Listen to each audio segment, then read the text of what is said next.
Doses in 2022, a staggering 110,000 Americans lost their lives as a result of unintentional overdose. A moment ago, Mr. DeFord said in the hall that it's equivalent of a 747, I believe you said, going down every day. Imagine each year losing a city nearly the size of Dayton, Ohio, or North Charleston, South Carolina, or Billings, Montana, or Wilmington, North Carolina. Behind all those numbers, most tragically are stories of families torn apart, of parents losing teenagers before they graduate high school, of grandparents stepping in to raise grandchildren. No matter where you come from, pretty much everyone has a fentanyl story. It may be your own family, it may be a neighbor, it may be a coworker. We've all lost someone or know someone who's lost someone. It's a crisis that cuts across all geographic lines. It's certainly across all partisan divides. It's why it has been and will continue to be a top priority of this committee. I thank Mr. Scott for his work on that. We've taken bipartisan action. We'll continue to. With Ranking Member Scott and the entire committee and now 67 co-sponsors, we worked in a bipartisan way to design a new sanctions program, the Fentanyl Act, that can help reduce the flow of fentanyl into our communities. In this committee, our purview, as you all, I think, know, is often money. We use that authority to hit the cartels and chemical suppliers directly where it hurts their bank accounts. The cartels that traffic these drugs are from Mexico are billion-dollar operations. Our bill goes directly, follows the money after those billions. China is the main source of precursor chemicals for illicit fentanyl, supplying the cartels in Mexico who then traffic the fentanyl into the United States. Chinese entities often help them launder the money for the Mexican cartels. The new Economic Sanctions Authority and money laundering penalties, which will be created by the Fentanyl Act, will go after all of these components of the illicit fentanyl supply chain and will help stop more at its source before it ever reaches our communities. Now, when we talk about sanctions regimes and directing the Treasury Department to block assets, the discussion can get pretty technical and pretty sterile far too quickly. It's why the focus of today's hearings on the human toll that illicit finance takes on our families, on our friends, on our neighbors. Our focus today is why this work matters, why we must finish this job, why we need to get this bill signed into law. We're going to hear from Mr. Jason Jelly Roll DeFord to testify about his personal experience in communities that have been devastated by the addiction crisis. I'm guessing most of you didn't have Jelly Roll Testifies at Senate Banking Committee on your 24 bingo card. But few speak and sing as eloquently, as openly, as, shall we say, viscerally about addiction as Mr. DeFord. There's a reason why Americans flock to his music and his concerts. He has a connection with people based on shared pain, shared challenges, shared hope. Today, we'll also hear from National President of the Fraternal Order of Police, Mr. Patrick Yose, about his members' work in the front line of the response. Mr. Yose, thank you for your work with our office on a whole host of things, from the Helper Act and so much else. Law enforcement officers live this crisis every day in their work. One of the best ways we support them is preventing fentanyl from flowing freely into and through the communities which they serve. Mr. Christopher Urban, a veteran DEA agent, will describe the trail fentanyl and its proceeds take. Thank you for joining us, too. This crisis has many dimensions, including border security and public health and demand reduction and economic stability. Everyone has a role to play, the three of you and so many others. Sadly, no single step is going to make this problem completely disappear. We know that. We aren't or shouldn't be in the business, though, of false promises. What we do is take an all-the-above approach to reduce as much pain and save as many lives as possible. Fentanyl is often mixed with other substances, including cocaine and xylazine.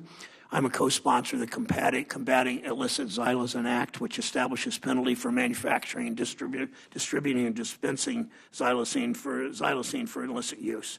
We should also pass my Bipartisan Power Act, which would provide state and local law enforcement with high-tech, portable fentanyl screening devices. I thank President Yo's organization for their support of that legislation. I've also demanded that Treasury hold the governments of China and Mexico accountable for curbing illicit fentanyl trafficking. It's clear that the Mexican and Chinese governments are not doing enough to combat the flow of fentanyl.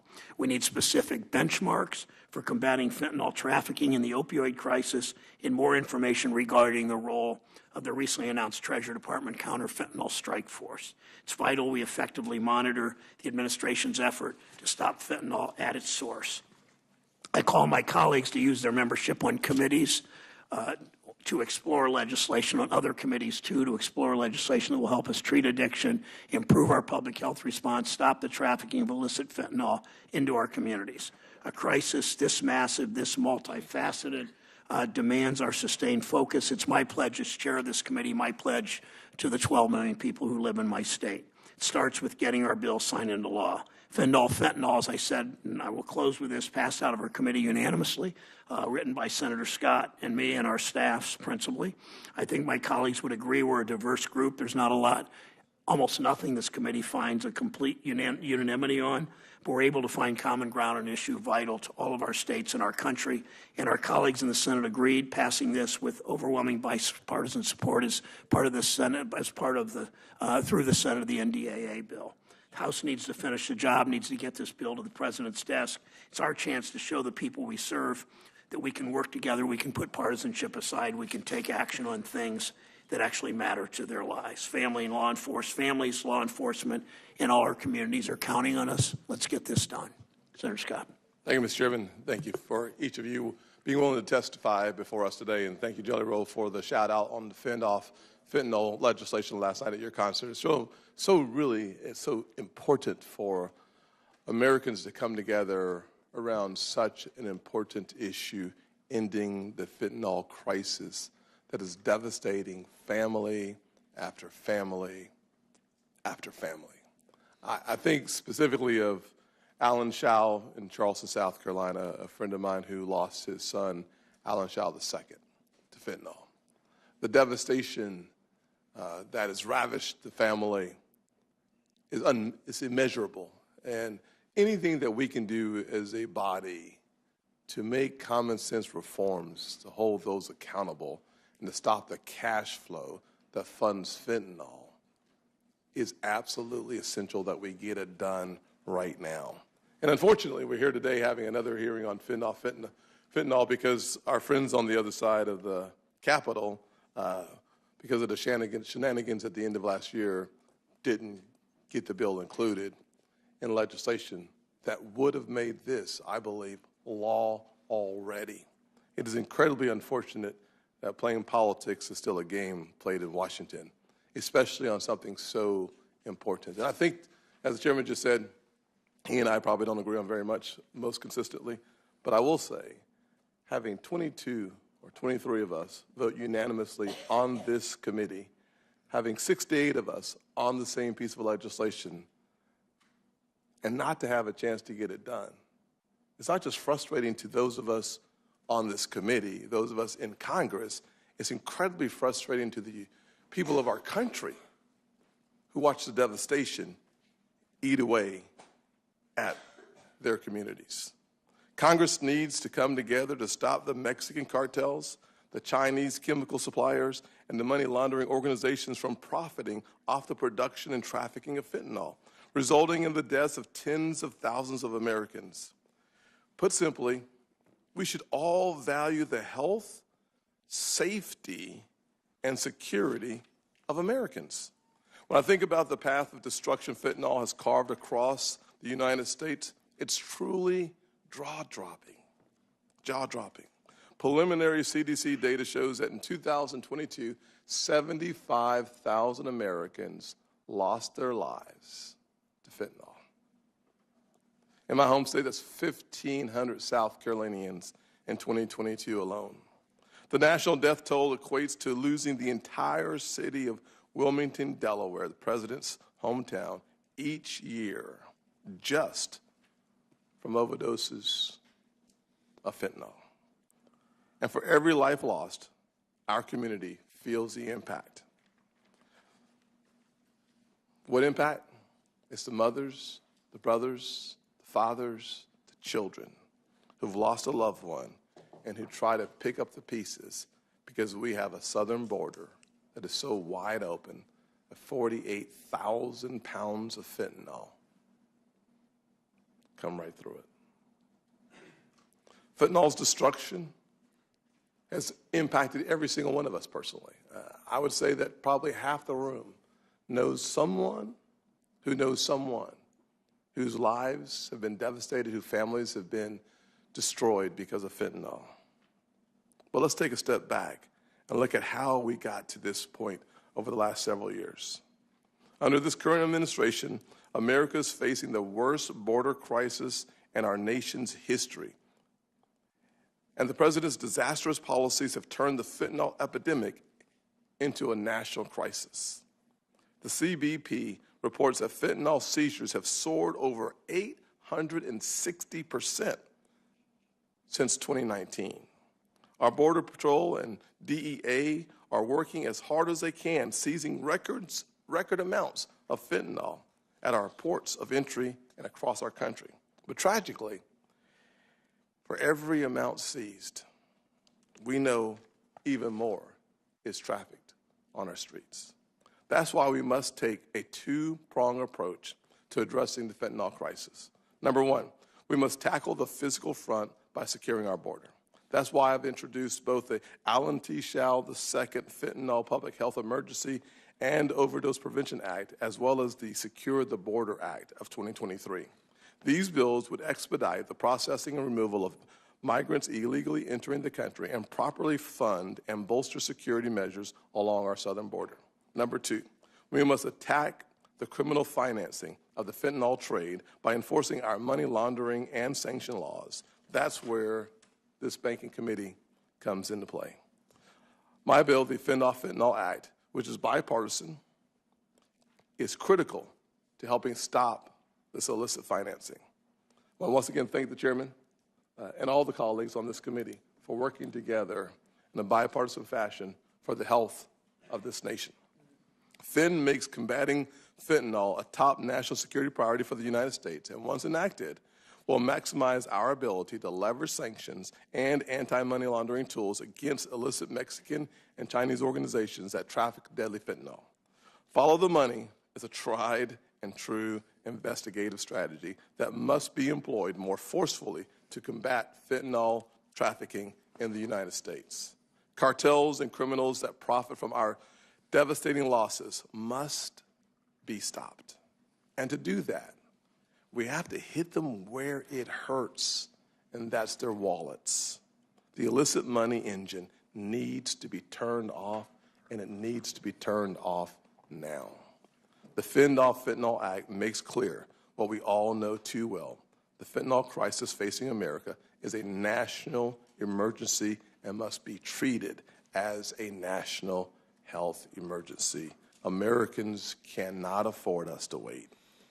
I am grateful we have a panel here today that is willing to share their perspectives, their personal stories, and support for our legislation.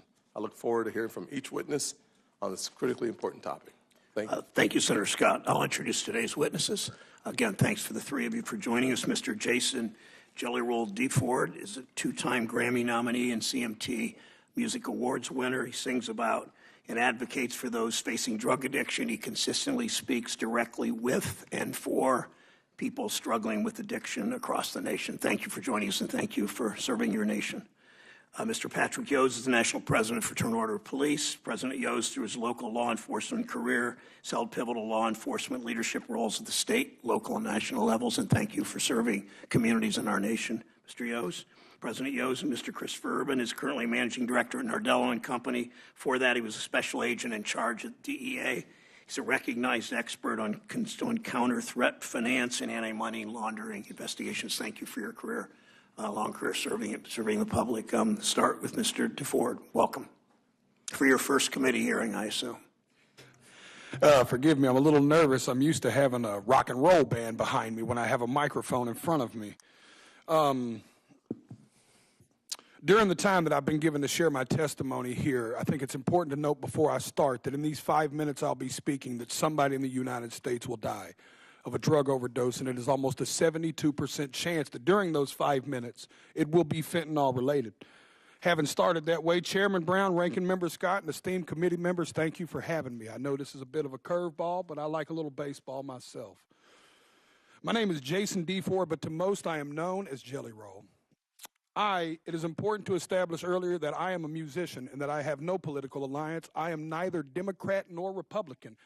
In fact, because of my past, my right to vote has been restricted. Thus far, I have never paid attention to a political race in my life. Ironically, I think that makes me the perfect person to speak about this because fentanyl transcends partisanship and ideology, gentlemen and women. This is a totally different problem. And I was speaking outside to the media, and I gave them a statistic that said 190 people a day overdose and die every single day in the United States of America. That is about a 737 plane. That's what about a 737 aircraft can carry. Could you imagine the national media attention it would get if they were reporting that a plane was crashing every single day and killing 190 people? But because it's 190 drug addicts, we don't feel that way. Because America has been known to bully and shame drug addicts instead of dealing and trying to understand what the actual root of the problem is with that.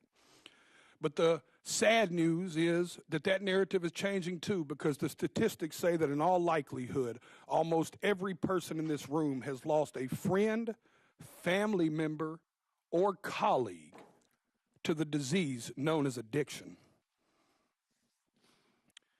I've attended more funerals than I care to share with y'all. This committee, I could sit here and cry for days about the caskets I've carried of people I loved dearly, deeply, in my soul, good people, not just drug addicts, uncles, friends, cousins, normal people.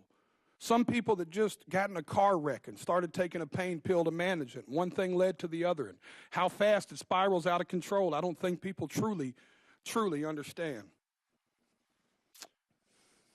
So many people. Equally, I think it's important for me to tell y'all that I'm not here to defend the use of illegal drugs. And I also understand the paradox of my history as a drug dealer standing in front of this committee. But equally, I think that's what makes me perfect to talk about this. I was a part of the problem. I am here now standing as a man that wants to be a part of the solution. I brought my community down. I hurt people. I was the uneducated man in the kitchen playing chemist with drugs I knew absolutely nothing about, just like these drug dealers are doing right now when they're mixing every drug on the market with fentanyl, and they're killing the people we love. I'll be honest with y'all, my desire is to only get older and only do better and be better. I believed when I sold drugs genuinely that selling drugs was a victimless crime. I truly believe that, y'all. My father always told me what doesn't get you in the wash will get you in the rinse. Now I have a 15-year-old daughter whose mother is a drug addict. Every day I get to look in the eyes of a victim in my household of the effects of drugs. Every single day. And every single day I have to wonder, if me and my wife, if today will be the day that I have to tell my daughter that her mother became a part of the national statistics. History repeats itself, gentlemen. Even in the 1990s, crack cocaine had long made its way into my middle lower class neighborhood. And at that moment, even as a teenager, you could have never convinced me in that moment that there would be a far bigger problem on the horizon in the form of a pharmaceutical drug. And then I watched opioids and Oxycontin burst onto the scene. I'm here to tell y'all that fentanyl is going to make the Sackler family look like saints. And I want to let y'all sit with that for a second. It is time for us to be proactive and not reactive. We were reactive with crack. We were reactive with opioids. And y'all are taking the first step at somebody in Senate finally being proactive. I truly believe in my heart that this bill will stop the supply and can help stop the supply of fentanyl. But in part of being proactive, gentlemen and women and ladies, I have to be frank and tell y'all that if we don't talk to the other side of Capitol Hill and stop the demand, we are going to spin our tires in the mud. Y'all are taking the first step, but I encourage you to take it outside of this room, and you take it to your colleagues and your constituents, and you give them the most that you can. I know I've got a few seconds here, and Senator Brown said I may or may not go over. All I want to say is that I not only encourage y'all to do this, I encourage y'all to take it a step further. At every concert I perform, I witness the heartbreaking impact of fentanyl. I see fans grappling with this tragedy in the form of music that they seek solace in music and hope that their experiences won't befall others.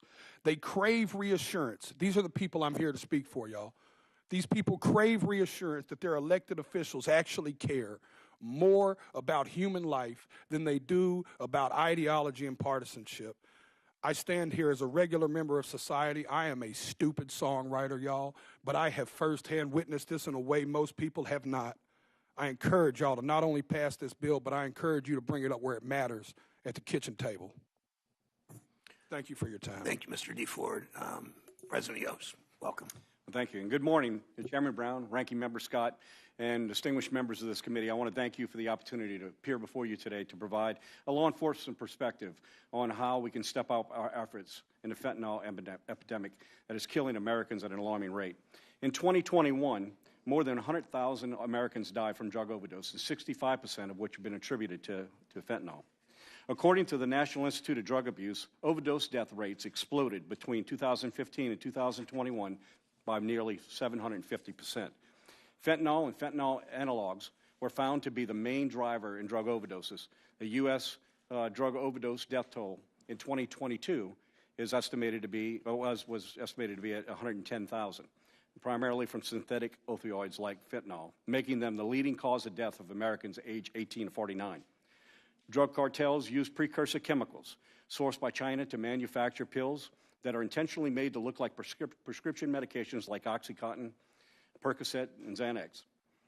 The Drug Enforcement Administration estimates that of these fake pills, 40 to 60% of them are often bought on social media and are laced with a deadly dose of fentanyl. Taking just one of these can be lethal. Overdose deaths continue to rise despite joint efforts by DEA and the U.S. Department of Homeland Security, both of which have partnered with state and local law enforcement agencies to prevent fentanyl and similar opioids from getting into our communities. The DEA alone estimates that it seized more than 379,000 potentially deadly doses of fentanyl and fentanyl analogs, yet the death toll continues to rise. As law enforcement officers, my members are on the front line, and they know firsthand just how devastating this drug epidemic is in our communities. We are typically the first to respond to a 911 call about a potential overdose. Our role goes beyond just interdiction and enforcement. We help preserve the sanctity of life. Many, but not enough, officers have access to Narcan, a life-saving medication that can reverse the opioid overdose if given in time. Law enforcement officers and other emergency medical responders likely save hundreds, if not thousands, of lives across this country every single day. Sadly, law enforcement officers experience every facet of this devastating drug. We work to stem the flow of fentanyl into our communities, to capture and punish those who deal the drugs, to save the lives of those who overdose, and when tragedy strikes, we deliver the news to the families of their loved one that was killed by this poison. We recognize the nature of the threat that our country is facing. We must do more if we are going to end or mitigate the deadly impact of fentanyl and fentanyl analogs to our citizens. We need a fully comprehensive national strategy to reduce overdose, disrupt traffic operations, attack traffickers and cartels with sanctions, and prioritize anti-money laundering efforts related to the illicit opioid trade. The Fraternal Order Police was proud to work with Ranking Member Scott and Chairman Brown to develop Senate Bill 1271, and could not emphasize enough the need to get this legislation moved. It has a bipartisan support, and so it should on both sides of the House, and approved this committee last summer, and it should be passed by the Senate as quickly as possible. The Fend-Off Fentanyl Act will direct resources of the U.S. government to target the fentanyl supply chain from the chemical suppliers in China to the cartels in Mexico smuggling into the United States by requiring the President to impose and enforce sanctions on criminal actors and organizations, increasing the likelihood that those who defy the law will be caught and prosecuted. We also support the use of lawfully forfeited assets of these traffickers to further law enforcement efforts to combat these criminals. The bill authorizes the Treasury Department to use special measures to combat money laundering operations related to the trafficking of fentanyl and similar opioids. This will reduce the profitability of drug trade and bring those profiting from the deaths of American citizens to justice. All of these measures and tools in Senate Bill 1271 will reduce the number of Americans who suffer and die from fentanyl and fentanyl analogs and other deadly illicit opioids. And that should be our #1 goal. We can and must reduce the loss of life by vigorous interdiction and drug interdiction of the drug supply chain, relentless pursuit of dealers and cartels and suppliers, greater availability of Narcan for law enforcement officers and responders, as well as passing the Fend-Off Act. We need all of these tools in our toolbox to handle this deadly epidemic. And if I could change the subject briefly, Mr. Chairman, I want to thank you for your leadership in Senate 1514, the Helpers Act, which would create a home loan benefit program for first responders and educators based on the United States Department of Veterans Affairs home loan program available to veterans of our nation. It is important to our members to address the recruiting challenges that law enforcement is facing, and I'd be remiss if I didn't take an opportunity to mention that here. I want to thank all of you for the opportunity to be here today and share the perspective of the 373,000 members of the Fraternal Order of Police on this issue, and I'd be more than happy to answer any questions you may have. Thank you, President Yost. We are going to continue to work to pass the Helper Act until we get till it happens. Thank you. Mr. Urban, welcome. Thank you for joining us. Thank you, sir. Chairman Brown, Ranking Member Scott, and distinguished members of this committee, thank you for the opportunity to address you on additional measures needed to combat the massive threat of fentanyl and other narcotics trafficking. This drug poses an enormous threat to our homeland. It has murdered hundreds of thousands of Americans, destabilized Mexico, destroyed communities, and harmed the integrity of our financial institutions. Significant new tools, including those in the Fend-Off Fentanyl Act, known as the Fend Act, are needed to address it. I witnessed the damage done by organized crime and drug trafficking firsthand during my 24-year career with the DEA. We targeted leadership of transnational criminal organizations that were trafficking drugs into the U.S.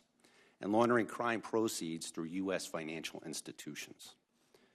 In 2018, I was assigned to DEA's Special Operations Division, known as SOD, where I formed a team that was focused on a new and evolving threat, Chinese money laundering organizations known as CMLOs.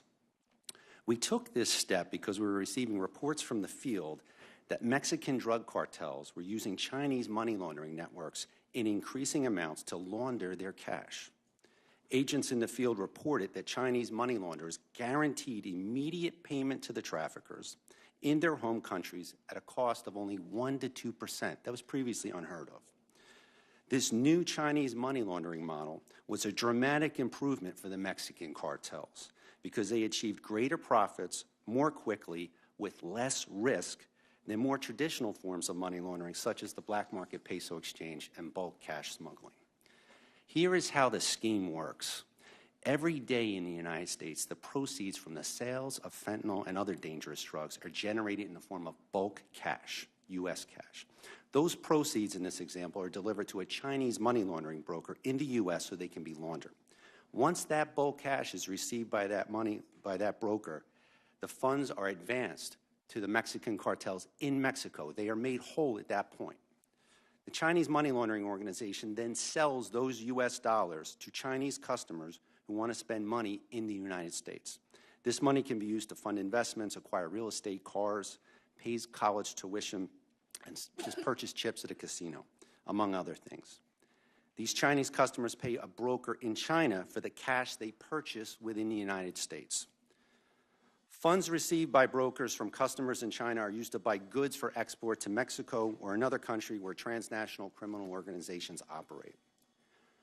Once those goods arrive in Mexico or, again, another country used by transnational organized crime, they are sold and the proceeds are delivered to another Chinese money laundering broker, and in this example, Mexico, and it returns the money to the funds they had already advanced to the Mexican cartel. The Chinese money launderers make money at every stage of this transaction and accomplish all of this quickly and efficiently. I refer the committee to my written submission, which contains a simplified graphic depicting this scheme. What makes this scheme so effective and hard to detect?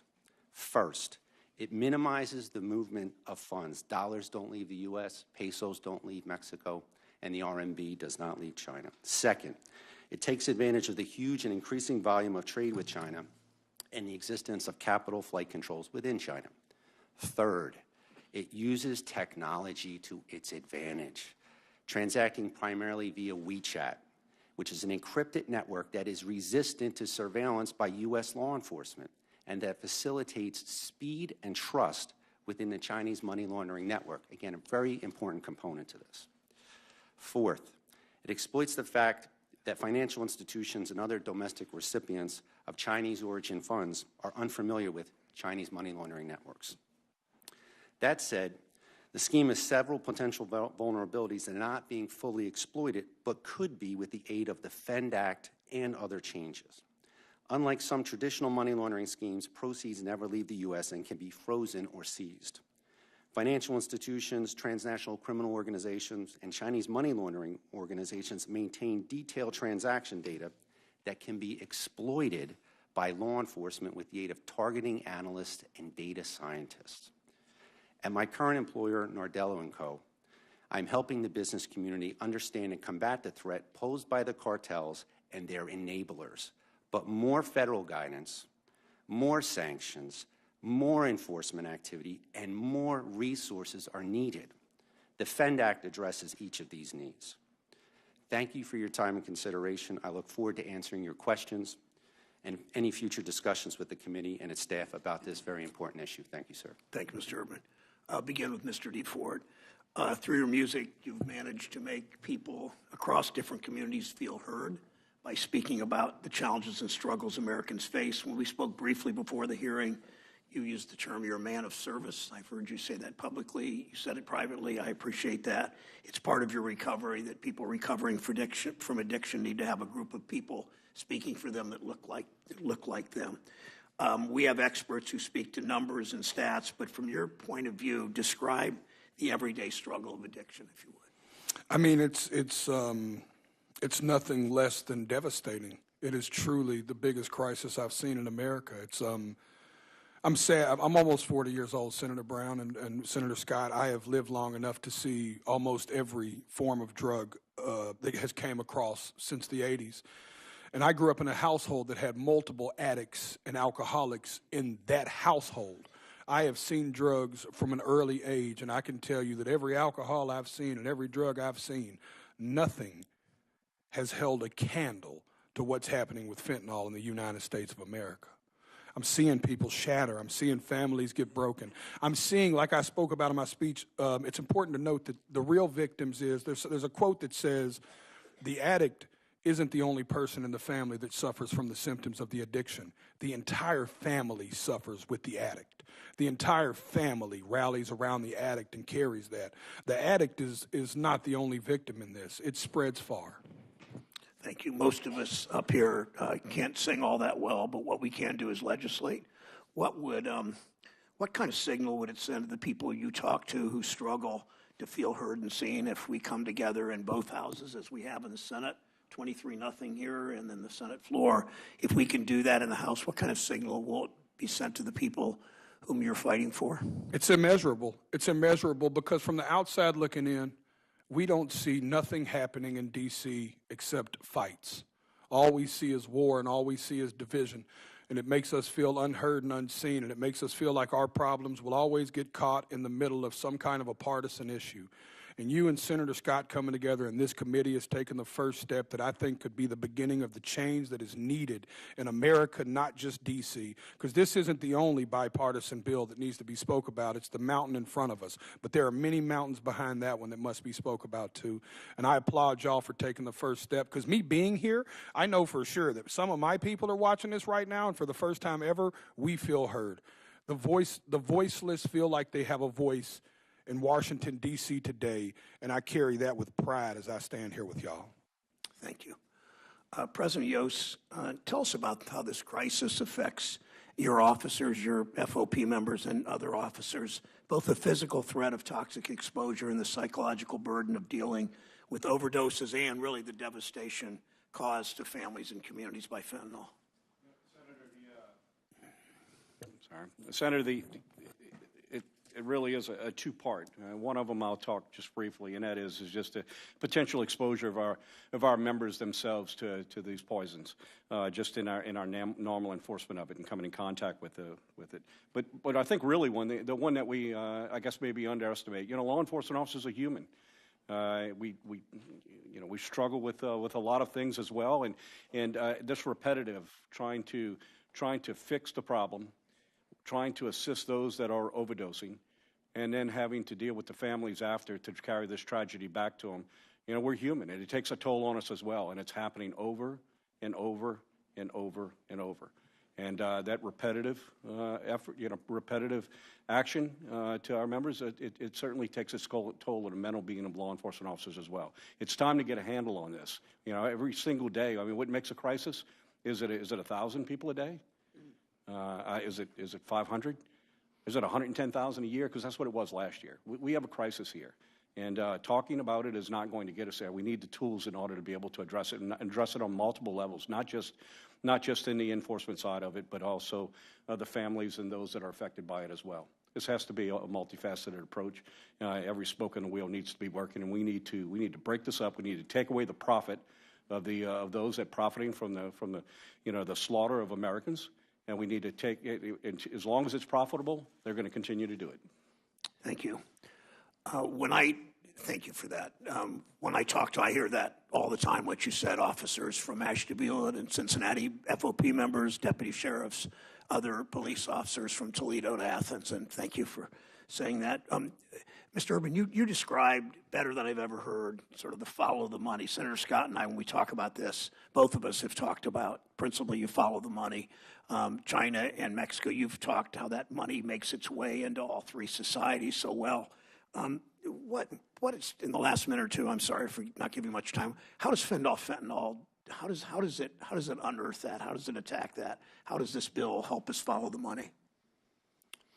So it's offensive operations against the money laundering networks. Certainly in my career, following the money was what led me to success against transnational organized crime around the globe, whether it be Russian organized crime, Hezbollah, Mexican cartels, Colombian cartels, what have you. But FENDAT itself, and the common theme I've heard is unite as a country. What I suggest is during my career is imposing justice on our adversaries. It was always satisfying and rewarding bringing those traffickers to justice, whether it be in the Southern District of New York or elsewhere. And in terms of the FENDAT itself, sanctions can impose costs on the Mexican cartels. Sanctions, aggressive sanctioning, a platform set up. Sanctions usually take historically 6 to 9 months with an indictment. The FENDAT, with the funding and the focus that I see behind it, you want to go something more like 4 to 6 weeks without an indictment. So you want to act with speed against our adversaries, whether they be the Mexican cartels, the Chinese precursor facilitators, or the chemical companies itself. The AML and compliance, the additional oversight, will allow law enforcement to connect the dots. And I can get into data targeting later, but the additional oversight that the FENDAT wants to have within AML and institutions will allow law enforcement to target these networks better. Thank you, Mr. Urban. Senator Scott. Thank you, Mr. Chairman. Start with you, Mr. Urban. You mentioned WeChat and WeChat Pay and the role that it plays in moving the money around. Can you expound upon that a little bit? So I want to talk about WeChat and the example I gave, and that it allows for speed and trust within the network. So never in my career with the DEA has a criminal organization had the benefit of an encrypted global network that they could communicate on. And what I mean by trust is U.S. law enforcement does not have the ability to intercept WeChat. We can't wiretap it. So if you compare that to 10, 15 years ago when I ran an undercover money laundering team to attack the black market peso exchange, you could wiretap the network. You can't do that with WeChat. The speed that I talk about, and an example I gave earlier in my opening remarks, these transactions or communications happen within a day. It used to take 7 to 10 days, but WeChat allows for that speed because it's trusted within the Chinese money laundering network to communicate. They can rely on the person they're speaking with is a person that they can rely on to complete that transaction, where again, the black market peso exchange was mistrusted, and they enforced the movement of money that it would flow through violence. You don't have violence. The Chinese money launderers have absorbed all the risk. But in terms of WeChat, that's an encrypted application that, whether it's additional legislation or a negotiated strategy within our executive branch of the government, we need to be able to impact WeChat so it's not a benefit to the Chinese money launderers. Thank you very much. That's such an important part of the conversation about how money can move around without total anonymity, total privacy, and a very rock-solid system that eludes or evades capture and law enforcement in our country. And I'd love to have a deeper dive into solutions for that as we have an opportunity to talk later on as well. Thank you very much. Jelly Roll, quick question for you. As you know, your family in Charleston, the Probsts, are very close friends of mine. I called them just to say, tell me about Jelly Roll. The one thing they said was that he is authentic, he is sincere, and he speaks about the issues that has impacted his life. Yes, sir. And as a kid who grew up in poverty, I will say that sometimes the unseen and the unheard feel invisible. And one of the things that you're doing today is you're making visible those who still today feel like because of who they are, where they live, or what they do, they are somehow invisible. The challenge, of course, with drug addiction is it doesn't know a class or a race or a place. It's everywhere. Can you talk about the fact that, indeed, what we're talking about today impacts across all segments of our society in a devastating way?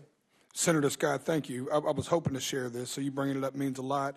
I have the opportunity to go sing at dozens of rehab facilities a year and dozens of jails and prisons. Every time we do a show in a city, we go to their local jail or their local rehab and sing songs for them to encourage people. And in rehabs across America, I can tell you with certainty, I have seen everything from governors' children's in the same rehab as kids that have been homeless since they were 12. I mean, when I tell you that this drug, it has finally reached to the point, like I said, that we used to look at addicts and shame them, but now it's hard to because the rest of the world's finally realizing that the addict is actually their nephew. It's their cousin, and they know their cousin was a good person. They know that this isn't the actions of the cousin they know. They know this is the actions of the drugs. Senator Scott, Chairman Brown, I assure you that this touches every single human, white, black, every ethnicity, every race, everywhere in the United States of America. It is touching and hurting people and killing people. And that's why what y'all are doing is so important. It's bringing people together. It's making the unseen felt seen. The voiceless have a voice, and we can't thank y'all enough for it. Thank God that Congress can come together, not in a bipartisan way, but in a nonpartisan way to address the issues and the challenges facing Americans all over this country. And I certainly hope that my friends in the House are paying attention today, because it not already being law is a travesty. And I certainly hope my colleagues on the other side of the Capitol will take up this fend off fentanyl and get it done. Thank you, Senator Scott. Senator Menendez of New Jersey is recognized. Thank you, Mr. Chairman. I think in order to combat the fentanyl crisis, it's important to understand how these opioids are getting into the country. Mr. Urban, is it accurate to say that the vast majority of fentanyl trafficking comes into the country through official ports of entry?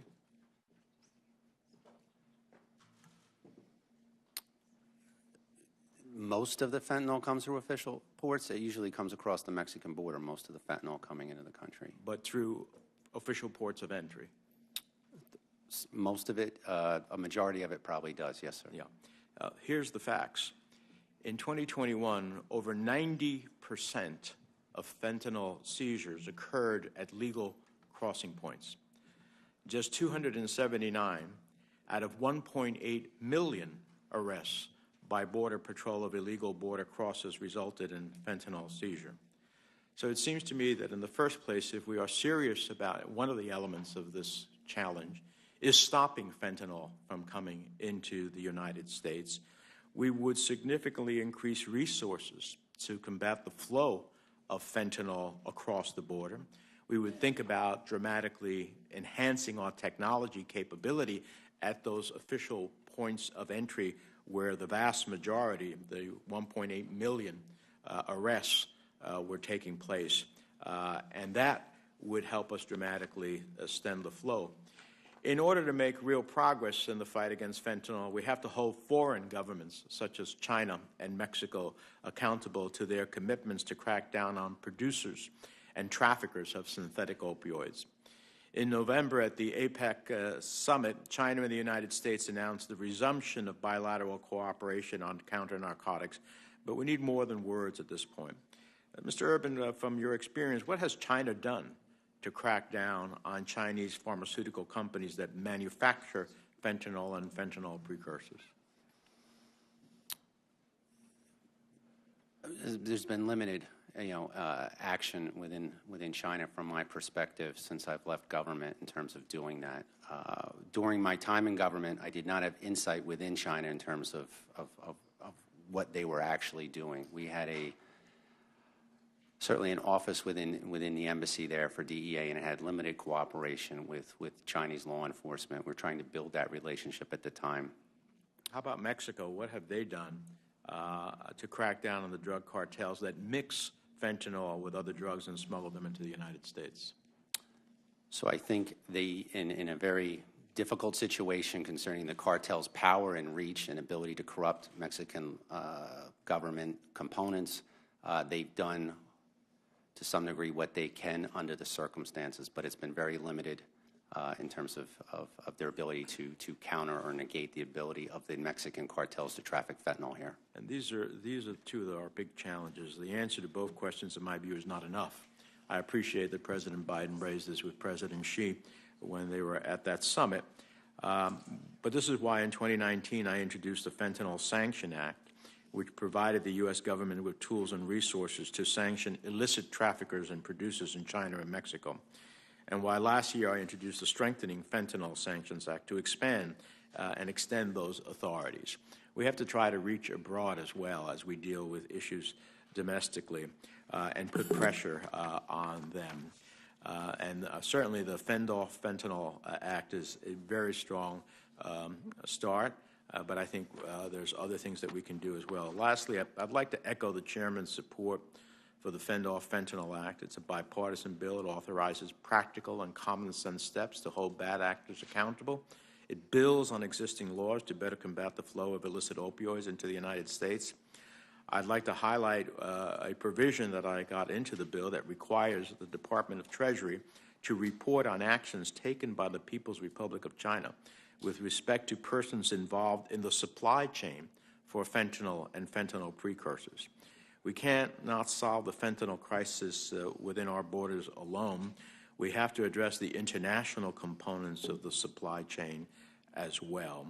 And do you believe those provisions of the bill, the Fentanyl Act, that reaches beyond our borders are important as well?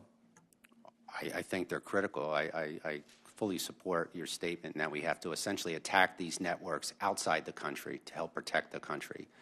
The sanctions component that you spoke about, and that's also in the FEND Act, is something that needs to be used more offensively and in greater in scale, and I mean dramatically greater in scale, with speed. So again, versus 6 to 9 months in indictment, which takes a long time and a tremendous amount of resources, you want to dramatically increase the scale and the targeting and sanctions tool against these networks, whether it be Chinese precursor chemical facilitators, the chemical companies themselves, or anyone that's helping to facilitate this within Mexico, which is a variety of different components, sir.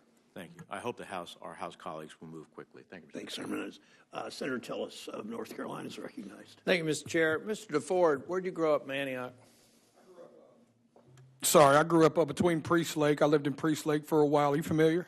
I grew up in Trailer Park on Richards Road, went to Antioch High School. Really? Class of 78. Yeah, we lived off, I was born in Bavaria Apartments off Haywood Lane. I think they call it Country Meadows now. Yeah, right there. I lived in Country Meadows at one point. It's right next to Apollo Apartments, right next to Pop's old car exactly wash. right. Yes, sir. I'm very familiar with I that went to trailer Apollo park. Junior High School. I also had friends who got convicted for drug trafficking and had one commit suicide after substance abuse really took his life. But one thing I've noticed, one thing you said that I think is very important, you said you see a lot of fights up here, and there are, but there's some good stuff that happened. And one that I hope I can get you updated on is a bill that we passed last year called the Safer Communities Act, because I'm sure you know, if you looked at this the way I have, a lot of the people who are in addiction are self-medicating. They get there because they have behavioral health problems, they have trauma problems, they have a lot of challenges. We passed a bill last year on a bipartisan basis. Some of the folks on this committee voted for it, others didn't, but it's working very well. And it's helping expand behavioral health access. And we need help educating states like Tennessee, where I spent a lot of time. Now I live in North Carolina, so that while we continue these fights, there's some good stuff that came out of this chamber on a bipartisan basis that will save lives. So we won't spend time educating you on this, but I'd love to have the opportunity to educate you on this so that we can make sure it gets implemented well in Tennessee. I'm doing my part in North Carolina. But thank you for being here. I'd look for the opportunity to speak with you separately. I'd be honored. I believe that mental health and drug addiction go hand in hand. We have this bill that in a pilot form, and one of the states that implemented about 7 years ago, we had a 50% reduction in mental health incarcerations. 50% reduction statewide. That says a lot about folks getting vectored into care that really makes a difference. So I'd like your help on promoting that, and look forward to meeting with you. I also think we have to talk about the border talk. There is a fight going on right now on border security, and this is why you should be concerned with it. It looks like a fight, but we have cartels making about $1 billion a year charging people a fare to get across the border, anywhere from $5,000 to $55,000 to come across the border illegally.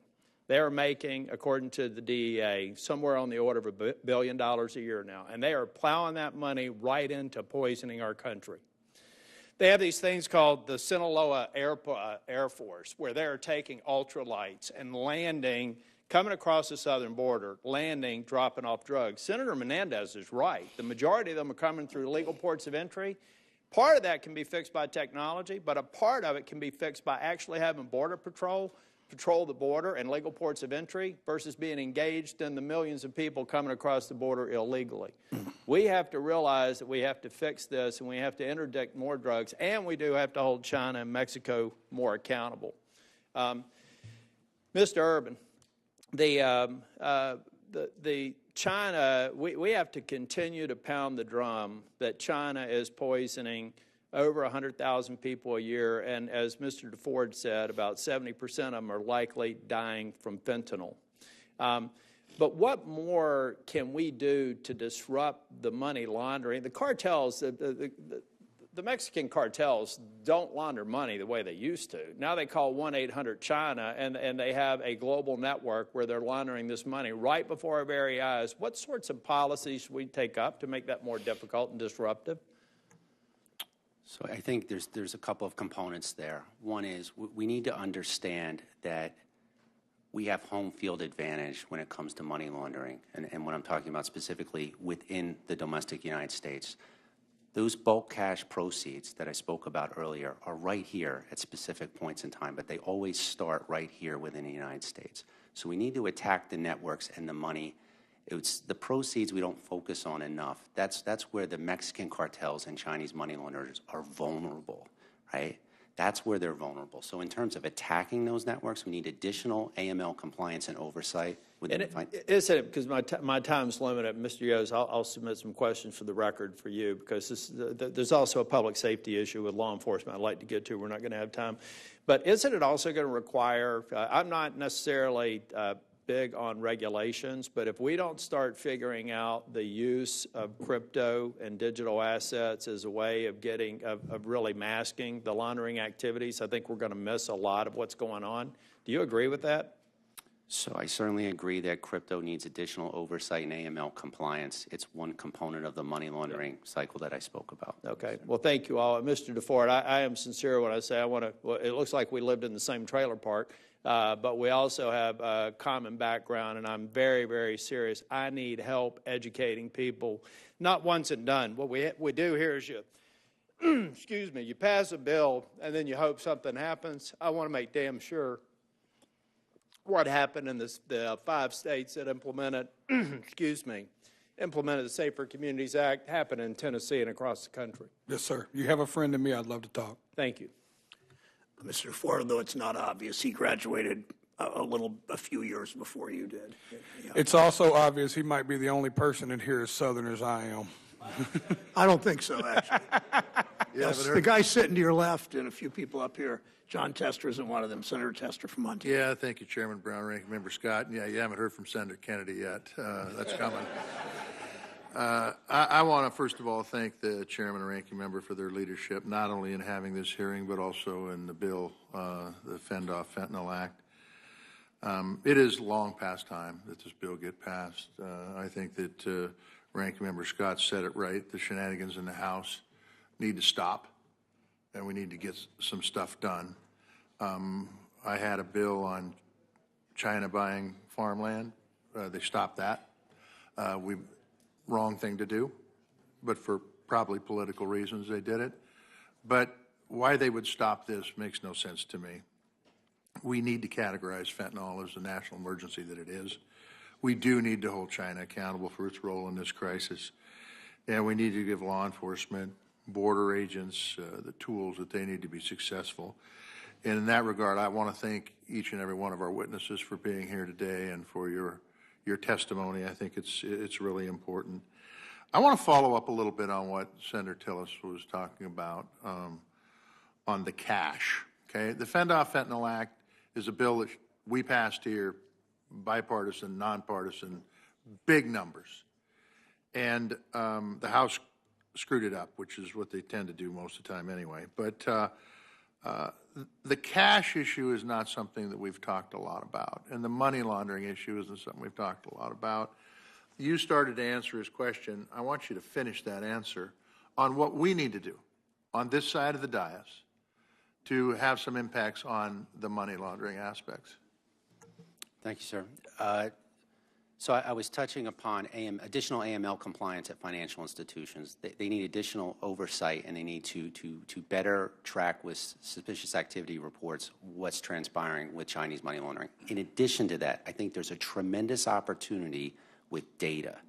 Right? You can pull the data that I'm talking about that's on WeChat. So we go out, DEA goes out and does 10 arrests on a Chinese money laundering cell. If you pull all that data in from search warrants, judicial process on laptops, phones, and elsewhere, you can normalize that data and kick out targeting packages immediately to the field, right? So we're missing that opportunity with speed. We need to impact these organizations with speed. So in terms of funding and approach, there's an opportunity with data to go after the Chinese money laundering networks. The last one is the encrypted app that I talked about with WeChat. We have to be able to surveil and intercept that. Let's go back to the AML. You're saying this money laundering, a fair portion of it, is going through our banking system right now, our regulated banking system? That's correct. When the Chinese money laundering organization sells the dollars back to a Chinese customer that wants to invest or spend money in the States, the day before, those were the proceeds of the narcotics trafficking that we're talking about. So it is going into the system, yes. Okay, thank you. Mr. Yos, I want to thank you for your support of not only the Fend-Off Fentanyl Act, but the Anti-Drugs Act that I have. You talked in your testimony about the impact it has on your fellow police officers handling this poison. And I have two questions. Number one, from an on-the-street standpoint, talk to me about how the Fend-Off Fentanyl Act will make a difference. Well, Senator, I think the age-old problem that we will all have and will have after we leave, and it'll be on our next crisis, is that criminal enterprises are operating at a pace that is much further than we can make decisions and fix these problems. I think the Fentanyl Act is so very important because it gives us extra tools in order to be able to combat this. But the reality is this is just going to be the first step. Yeah. This is an evolution, and in order for us to have any meaningful impact, we need to do two things. And it was spoken here earlier. We got to operate at a faster pace. There's no reason whatsoever there's anyone here in Washington should be against finding ways to save and protect Americans from something that is clearly a crisis. And we need to stop. It needs to move at a much faster pace if we're going to keep up with those people that we're trying to combat. The other side of it is that it's frustrating to one, being overloaded, trying to deal with this crisis, trying to manage it with the manpower that exists, adding all of the other challenges that we have in law enforcement associated with it, and that is something that's always going to be a challenge. It's always going to be outpace what our resources are, and something that we need to give some attention to. But this, I think this bill is a huge step in bringing us in a direction, give us some tools in order to be able to take as long as we have, it's profitable to do this, we're always going to be behind. We got to find a way to be able to break it up, and I think when it comes down to really following the money, regardless, it's always going to evolution. It's always going to evolve. There's always going to be new challenges for us, but I think we have to find a way to, at a much faster pace, be ahead of it. And this bill certainly puts us in that right direction. Mr. DeFord, I'm out of time, but I just want to say thank you very much. Your testimony was incredibly powerful, and what you do every day to impact lives for the better in this country is something we need to take notice of. And I don't know if you've ever been to Montana, but anytime, any place, you're welcome to come up, because I think your message needs to be heard all over this country, including rural America. So Yes, thank sir. you. I'd love to see you there. Thank you. It's a pretty state where you live. It's a pretty state where you live. Oh, man, it's heaven. Senator Kennedy of Louisiana is recognized.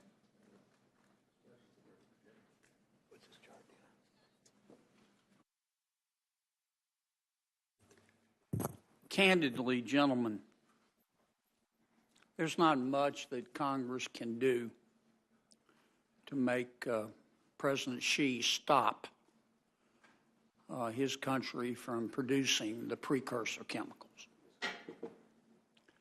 I've met with President Xi personally in Beijing. I don't think it did much good.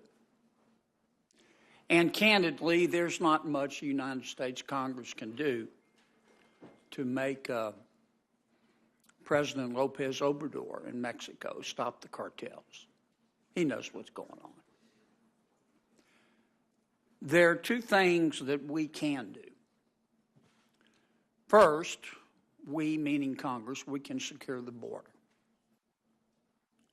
It's an open, bleeding wound. And it is wide open. And it is wide open by design. I've seen it. Most of the members of this committee have. That's not what I want to talk about. The other thing that Congress can do is crack down on the dealers, not the addicts, Mr. DeFord, the dealers. Now, Mr. Urban, see this pencil? Yes, sir. This pencil tip, the amount of fentanyl just in a pencil tip, as represented by a pencil tip, will kill you dead. Dead as fried chicken, Mr. DeFord. I hope that's Southern enough for you. You see this? 40 grams? Yes, sir. This will kill every man, woman, and child in Culpeper, Virginia. Not far from here. If you have this much fentanyl, you're a dealer. This is 400 grams. This will kill every man, woman, and child in Knoxville, Tennessee. Now, you're a dealer. You're not holding this much fentanyl. You're not dealing. Now, 40 grams. This will get you, if you get caught, a minimum of 5 years. Okay? 400 grams, if you get caught with this much, enough to kill every man, woman, and child in Knoxville, and many more before you step on it, this will get you 10 years minimum. There's just one problem. We punish other drugs less severely than we do the most powerful drug, fentanyl. I mean, just look at it. 40 grams, 5 years. 400 grams for fentanyl, 10 years. Methamphetamines, 5 grams will get you 5 years. 50 grams will get you 10 years. Much less severely than fentanyl. We do the same thing for PCP. We do the same thing for crack cocaine. What you allow, gentlemen, is what will continue. Now, I support the Fentanyl Eradication Act that we've talked about today, but I also support something else. I support another bill, the Fairness in Fentanyl Sentencing Act. And it would lower the 5-year mandatory minimum threshold from 40 grams of fentanyl to 2 grams. And it would lower the 10-year mandatory minimum for 400 grams to 20 grams. And we ought to pass it too. What you allow is what will continue. I'm going to yield back, Chairman Brown, my 14 seconds to make up for my past transgressions. It doesn't, but that's fine. Senator Warner of Virginia. Thank you, Mr. Chairman. I got to tell you, I think my friend from Louisiana makes a very powerful point, and I agree with him. Was a little concerned that you cited examples of how many folks are dying in Virginia and Tennessee, and you made no analogies to Louisiana communities. But it is we see this on the intel side. It's not exactly like they got great quality control, and a few literally the equivalent of grams of sugar misplaced can make the difference between a drug experience and a death. And I know other colleagues have raised, not going to be the direction I'm going to go today, but I see, as chairman of the Intelligence Committee, how often, and I don't start with a huge bias against crypto, and I think there are distributed ledger opportunities, but boy, oh boy, the amount of times that crypto is used as a way to have these illicit payments made is something we've got to grapple with. So I thank my friend from Louisiana. I'm going to start with a slightly, maybe a little bit lighter note, because I want to acknowledge Mr. DeFord and personally thank him. I know you were in Bristol, Virginia recently for a concert, and that you actually went next door to Abingdon and saw the softball team and kind of cheered them on. I'm grateful for that. And I know you recently as well were closer to Richmond and visited a prison in Chesterfield. Yes, sir. I'd love to, if you could share briefly with some of the experiences you felt, particularly with some of that prison community in Chesterfield.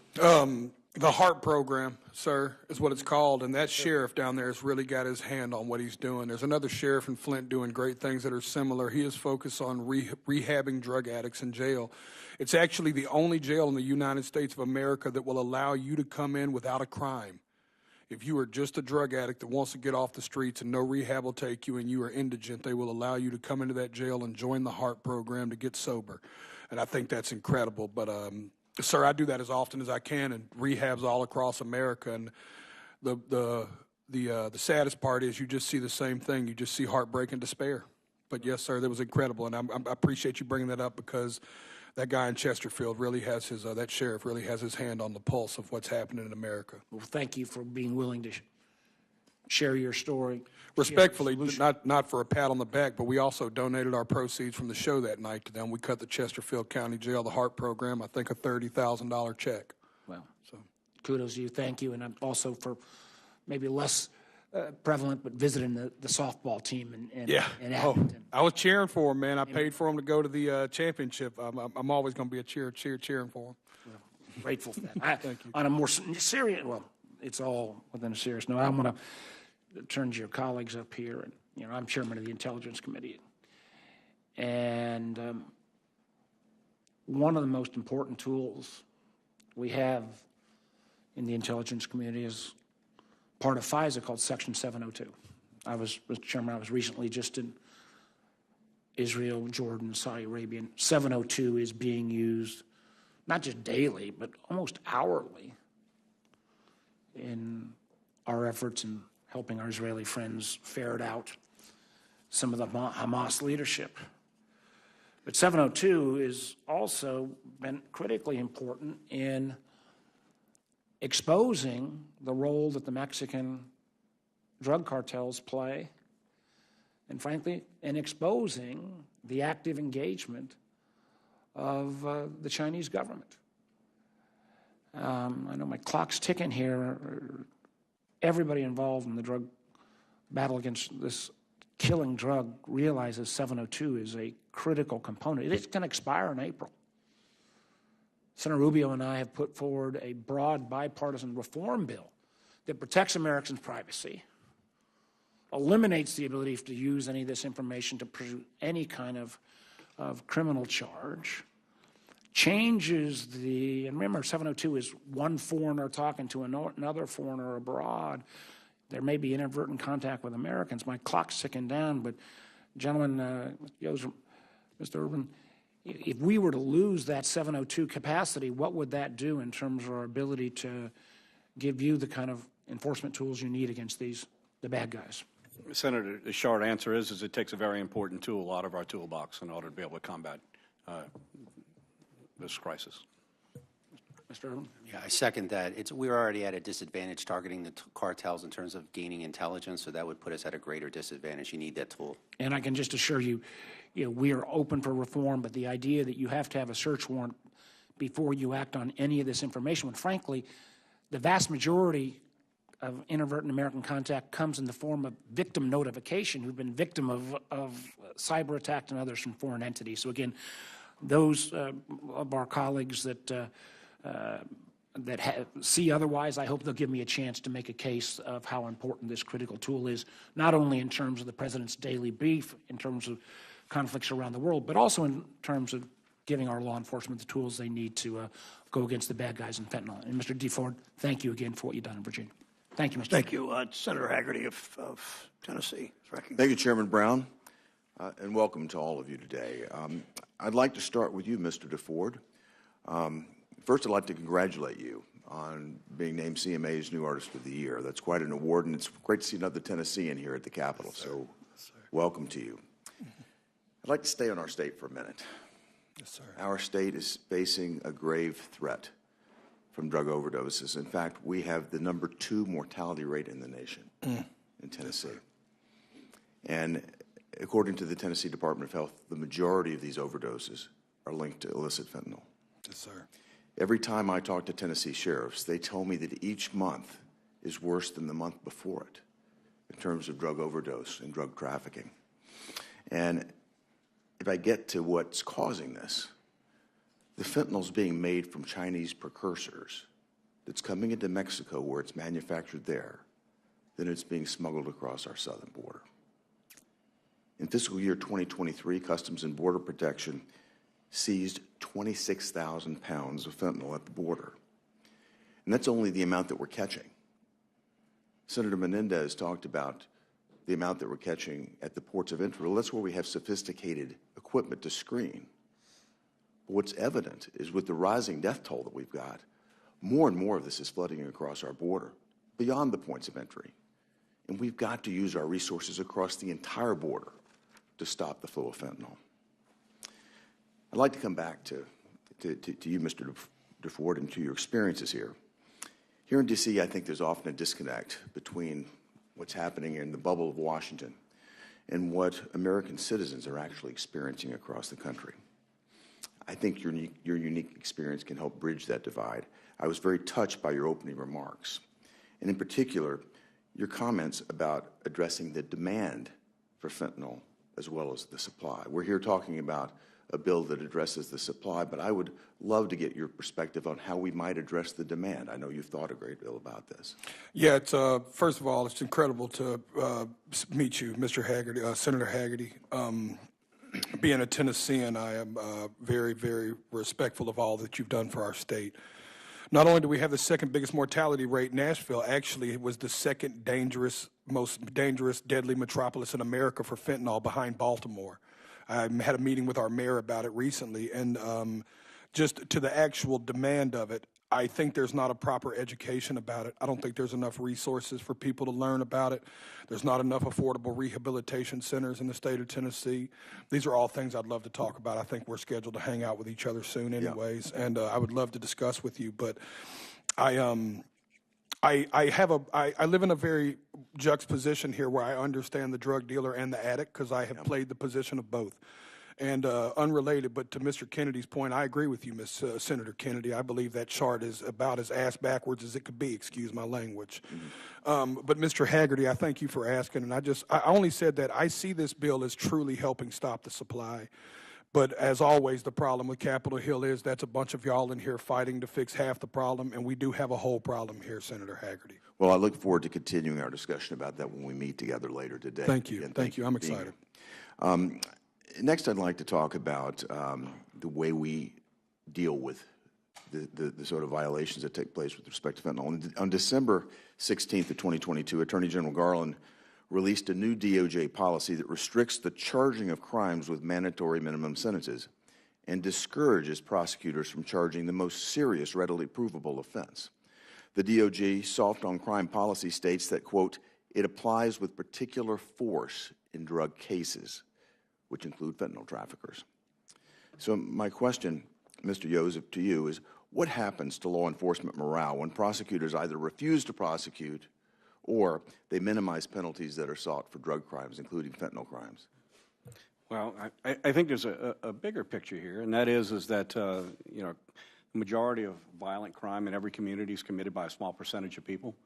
And certainly the drug trade. That's certainly what the sheriff and the chief of police of Memphis told me too. They know exactly who they are. So when we're able to apply pressure and take people off the street who prey on the people within our communities, we have an impact on the quality of life in a community. When we're unable to do so, then we see the problems that we see in a lot of cities across this country. It is a challenge for law enforcement to put our efforts into trying to make our community safe, only to see a revolving door of the criminal justice system. It's something we've been speaking on for quite some time. At some point, we need to recognize that what we're doing is not working. You apply enough pressure, it eliminates some of this criminal activity, and the quality of life goes up. I'd like to just make one very simple point very quickly here. Does the failure to strictly enforce drug crime laws tend to increase or decrease drug overdose deaths? I think it's connected to every part of crime within a community, quality of life within a community. To somehow suggest that recognizing the damage that's being done by the drug trade within our areas and view it as a nonviolent crime is not accurate. No, it is clearly leading to more deaths on our streets. Thank you very much, Mr. Chairman. Thanks, Senator Hager. Senator Warren of Massachusetts is recognized.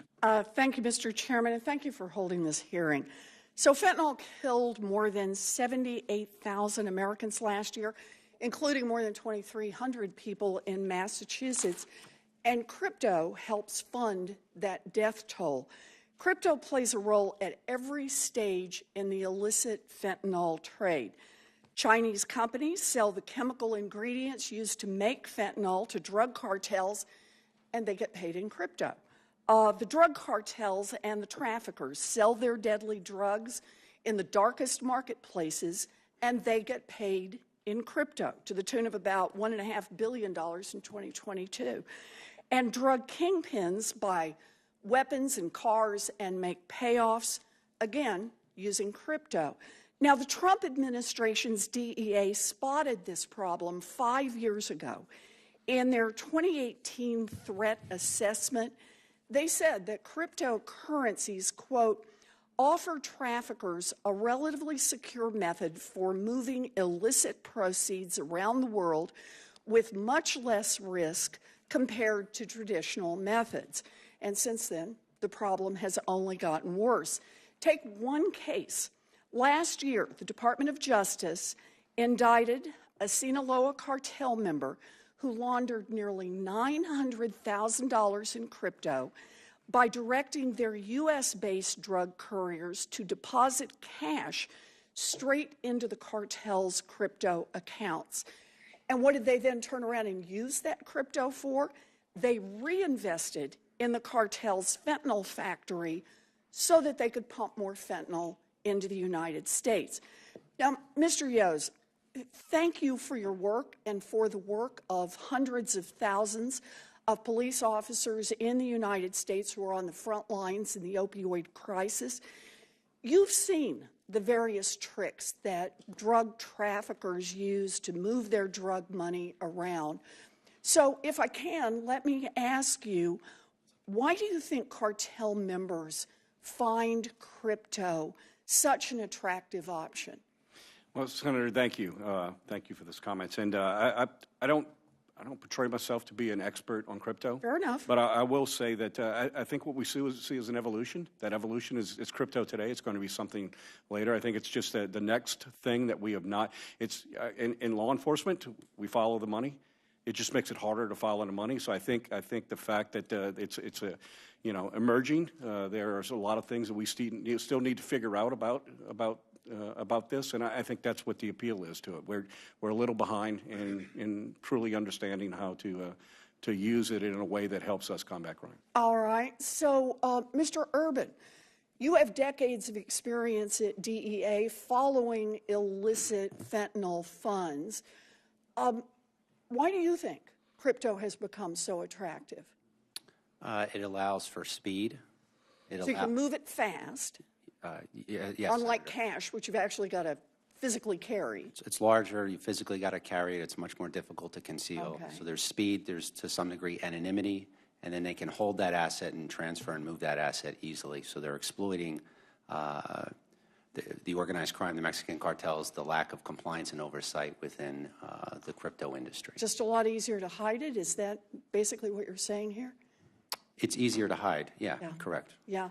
So, make no mistake, drug traffickers are also still moving cash the old-fashioned way.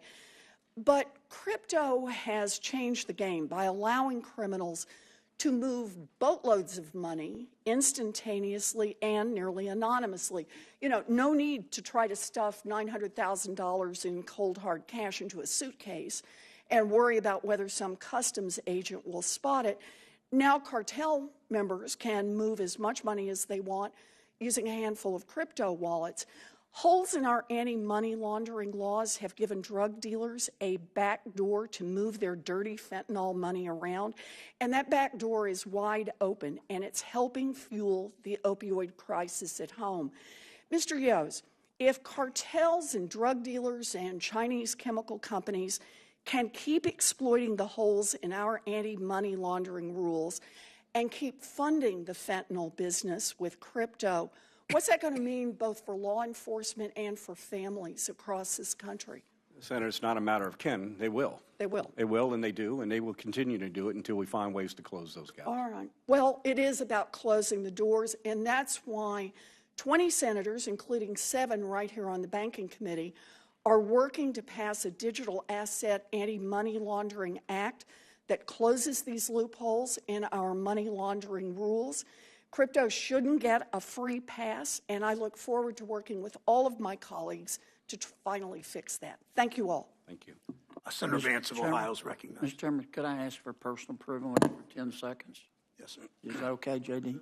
One of my staff members and colleagues is leaving for the private sector, Mary Kirshner, and she's done an extraordinary job for the people of Louisiana and the American people. She's here today.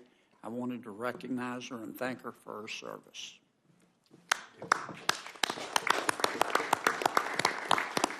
Thank you, Senator Mr. Kennedy. Senator Vance of Ohio is recognized. Thank you, Senator Vance. Yeah, of course, and congrats, Mary, and best wishes to you. Thank you for your service. Thanks to the chairman and the ranking member for having this important hearing, and thanks to the 3 witnesses for being with us today. I wanted to focus a little bit on this question. When we talk about fentanyl trafficking in particular, I worry a lot that we're always in this body a few years behind what's actually going on in our country. And I think back to my own very personal experience with opioid addiction in my family, and 10 years ago, what everyone was talking about was prescription painkillers. But of course, 10 years ago, prescription painkillers were sort of giving way to street heroin. And then 5 years ago, everyone was talking about street heroin, but heroin was kind of giving way to fentanyl. And now, we're all talking about fentanyl, and we should, of course. It's extremely dangerous. It kills a lot of our fellow citizens and orphans a lot of our kids.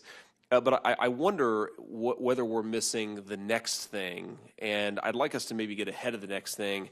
In particular, I'm worried about, and I am nitazines, or zines is sort of it's commonly called on the street. And Mr. Urban, I want to focus my questions towards you because, as I understand it, nitrazines are actually, or nitazines, I should say, are actually substantially more potent than fentanyl. And I've even talked to people just in the past few days who've been able to order this stuff on the internet, comes directly to their door, and they're dealing with a street drug that is substantially more powerful than what we give, pregnant women in a hospital who are about to deliver a baby. This is extraordinarily potent stuff for people to just be able to order via mail. I want to sort of start out just there, Mr. Urban, and kind of understand. So, am I right to assume that when the CCP started cracking down on fentanyl under pressure from the Trump administration in 2018-29, we actually saw a pretty significant reduction in fentanyl coming into the country from the CCP. Is that correct? Fentanyl coming in directly from mainland China via parcel, there was a significant reduction, yes, sir. Okay. So here's, I guess, my question. Maybe just give me a sense of what you're seeing when it comes to nitazines. How much have we seen a significant increase in this stuff? Are we seeing a larger number of people killed by this stuff? Like what's going on? Am I right to worry that nitazines are today what fentanyl was 5 years ago? I think you're right to worry. I think your thought process in terms of trying to get ahead of this and create speed to identify the network and what they're distributing on the street, whether it be controlling it, whether it be emergency scheduling, whatever DEA suggests in terms of what they're seeing on the street, whether it be the streets of Kensington with one of these zines. The cartels, whether it's the Chinese chemical suppliers or the Mexican cartels themselves, will always look to exploit more deadly, more addictive substances within our country. So I think the plan you want to put into place and what you're suggesting is the ability to think ahead, to plan ahead, to negate it. Yep. So I'm going to ask a question, and recognizing you work for the DEA and are not a State Department official, so if you don't feel comfortable answering this question, let me know, but I'm going to ask it anyway. So when you think about why people might deal drugs, so the obvious answer is greed, right? People want to make money. That's one reason why you might sell nitazines or fentanyl or anything else. But do you worry that there's a kind of a national security or a national competitive element to this? I mean, China's fundamentally a state-controlled economy. Do you think that they're aware of what's going on? Are we sort of witnessing something like a reverse opium war where they are intentionally allowing this stuff to come into our country because it's killing 120,000 people a year, and it's significantly impairing a lot more than that?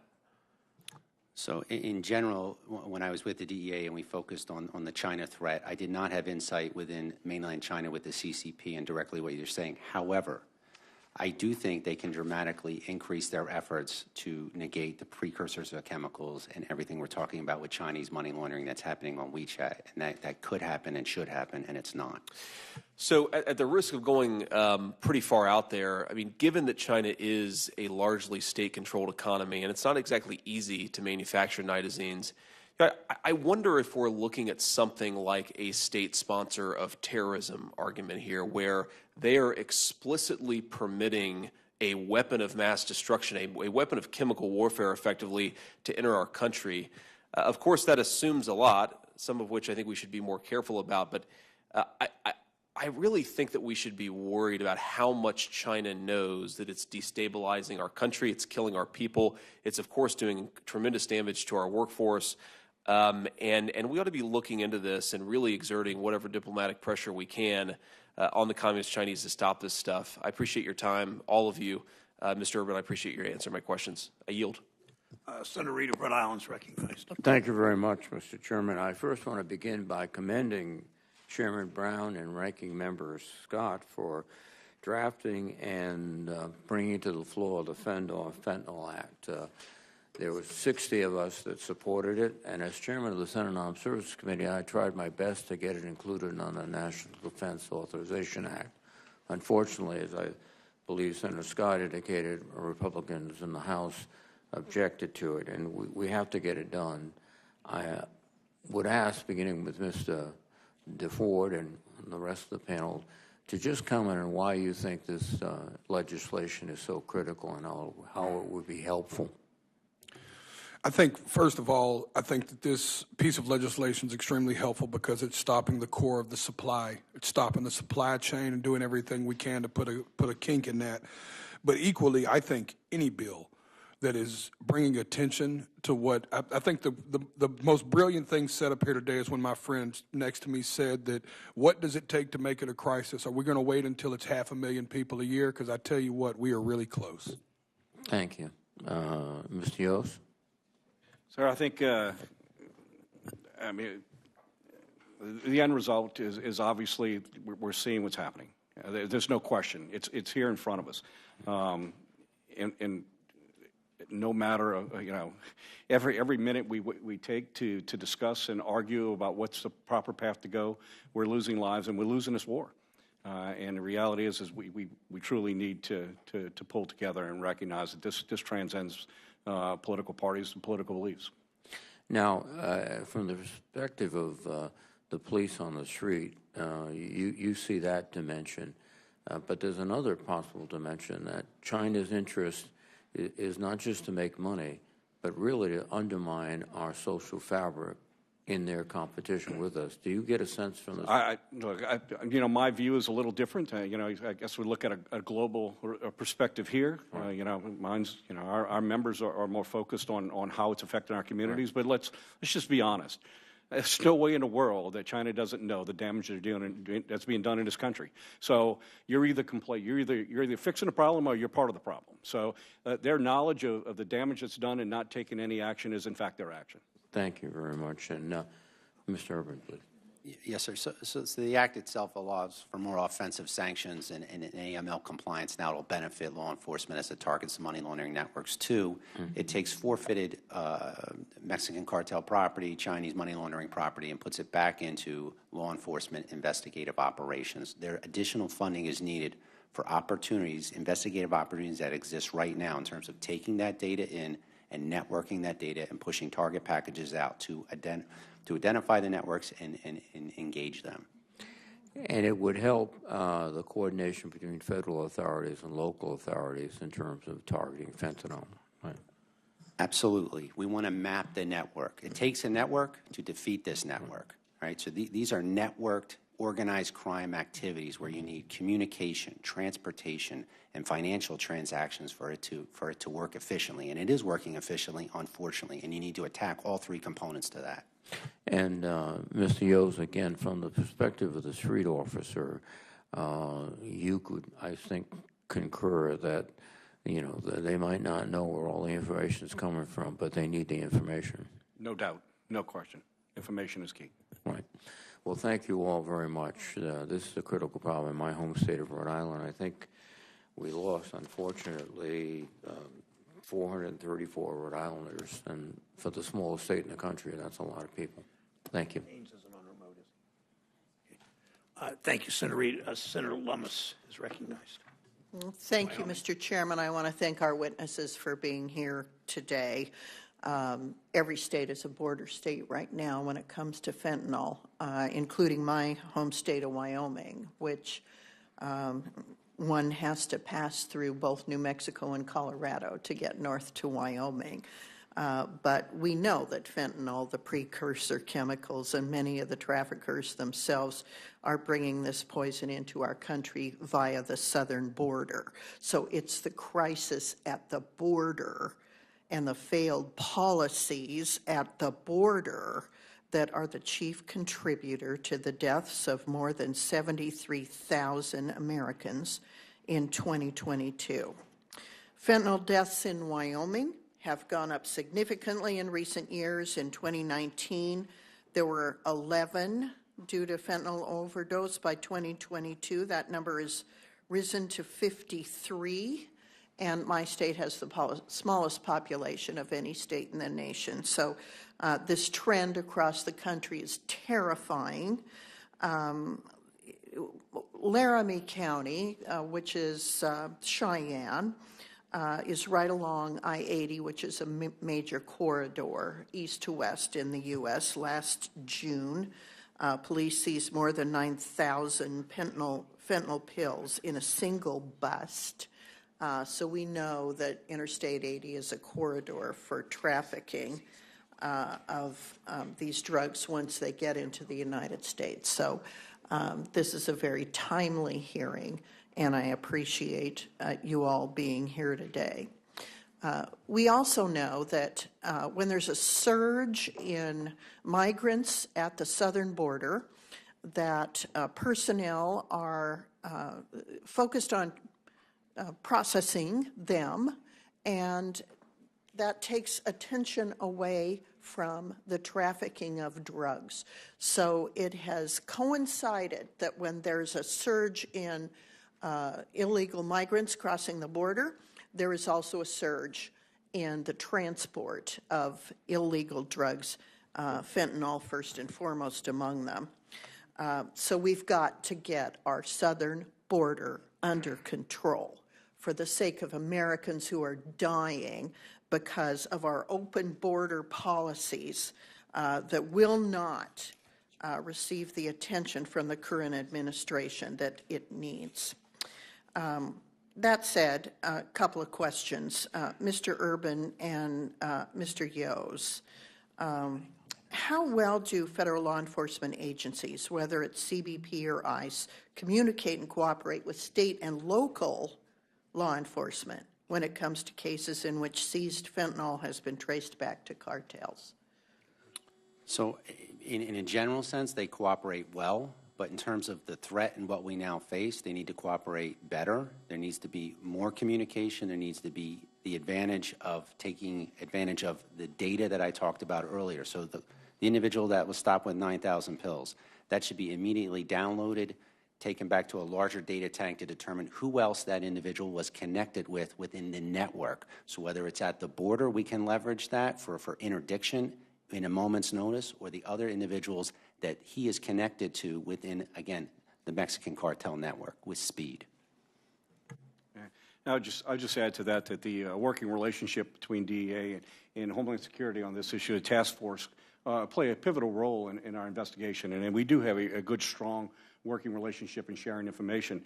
Unfortunately, the demand is outpacing what the bandwidth is. Yeah. So, Mr. Urban, how do we build and use technology so we can understand how cartels are operating and build a map of their activities?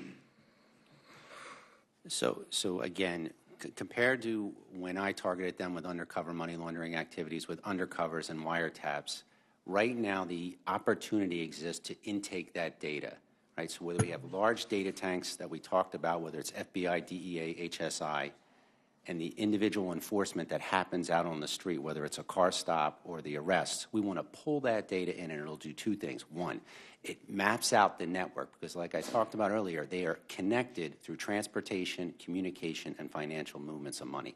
Two, with speed, because if you had this platform set up within the federal law enforcement agencies here, you could kick out target packages to the field where they would be enabled to go effect arrests or enforcement. I want to thank you, gentlemen, for being here. My time is up, but I also want to thank you, Mr. DeFord, for using your platform as a celebrity to call attention to this issue. We're grateful for your attendance today. Mr. Chairman, I yield back. Senator Van Hollen of Maryland is recognized. Thank you, Mr. Chairman. Let me thank you and the ranking member for your leadership and your legislation, and thank all of you for being here and for your efforts to address this crisis that we're facing. We know that drug cartels manufacture fake pills resembling prescription medications that are laced with lethal doses of fentanyl, and how they cunningly conceal fentanyl within other illicit drugs, knowingly poisoning Americans for their own profit.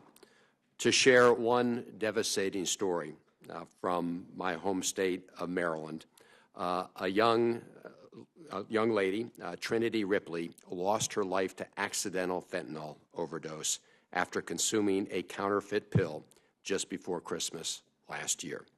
Trinity was only 18 years old, the daughter of Christine and Vaughn Ripley, who's a council member in the town of Brunswick in Frederick County in western Maryland. Trinity died the first time she took an illicit pill of any kind. People like Trinity without an opioid tolerance face even greater risks of succumbing to a fentanyl overdose. Her father had spoken to her about these safety issues and the challenge with peer pressure. In his advocacy on these issues, Mr. Ripley has said, quote, "The thing that drives me nuts is that one pill can kill." And now he worries about Trinity's younger brother, Xander, potentially facing the same threat.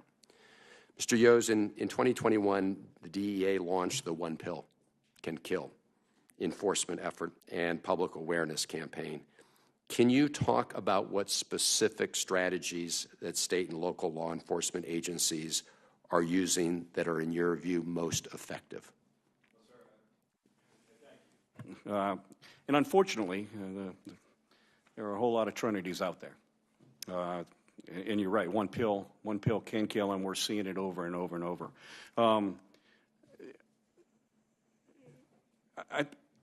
In a law enforcement standpoint, we're putting Band-Aids on problems because there's just so much activity taking place. There are really a couple of facets that we haven't talked. We talked a little bit about it, but there's another facet too. It certainly shouldn't be at the expense or taken away from the enforcement side of it. But it's programs like this that are going to, we're talking about the suppliers, and really a lot of this legislation is geared strictly for, towards the, those that are manufacturing, those that are bringing it in. And the reality is we really need to focus on the other side of this as well, how it's affecting our communities and how it's affecting families and the education portion part of it as well. Thank you. And Mr. DeFord, I've been listening to your testimony from my office and all the testimony. Thank you for the powerful voice you bring to this crisis. Your experience, your voice, your music, not cut across party lines. They bring people together rather than divide them. And as all of us know, nobody cares whether someone who's overdosed from fentanyl is a Democrat, Republican, or anything else. So thank you for your unifying force in addressing this crisis. You mentioned Baltimore City being one of the epicenters of the fentanyl crisis, and that's our state of Maryland, like others, has not escaped this scourge. If you could just say, based on your experience, whether there are any misconceptions that others have about the group of people who end up using or dying from fentanyl, misconceptions that people have that could help us better address this crisis. Thank you, sir. I want the record to reflect I'm an Orioles fan. All right. I think Trinity's story is the main story that we can reference right now about the misunderstanding about drugs in America and about what fentanyl is doing, is that the drug addict is shifting, right? Is that it's not always the drug addicts now. Sometimes it's just the young lady who took a pill the night before Christmas to maybe get sleep, maybe get the anxiety of Christmas off. I don't know Trinity's story, but I'm sure within my spirit, she didn't take that pill to lose her life. And I think that this, excuse my language, but I speak very bluntly, the days of doing cocaine in the bathroom with a stranger are long behind us. My wife and I don't even trust Tylenols that have been opened now. That's how scary of a place we live in. And I think that the biggest misconception about this is that if it hasn't already ended up in your home and you're listening to this thinking it never will, you are wrong. It is on its way to your living room, and I suggest that we stand up and do more as fast as we possibly can. Thank you for that important message to everybody. Thank you, Mr. Chairman. Senator Daines of Montana is recognized. Chairman, thank you. Just on behalf of a bunch of folks in Montana who listen to Jelly Roll a lot, including myself, welcome to the swamp here in D.C. We're glad to have you here. But I prefer listening to you on my pickup back in Montana, Jelly Roll. But I'm very proud of what you are doing as a role model and the message you have right now. People will listen to you, they won't listen to people who wear ties. Thank you. Over the past year, I've had the opportunity to meet with folks across Montana, everywhere else, to discuss the ongoing fentanyl crisis that is wreaking havoc in our communities. I've met with law enforcement, public health officials, tribal leaders, Border Patrol agents, others. They're all saying the same thing. This fentanyl that's flooding across our southern border is reaching our communities in record time and killing Americans at a horrific rate. We don't have the numbers yet for 2023 for Montana finalized, but our Montana drug task forces were on track to seize nearly 500,000 dosage units of fentanyl. That's double last year's record-shattering seizures. This is not just about urban areas. It's not just about states that are close to the southern border. Montana is a northern border state. We border Canada, but we have a southern border crisis.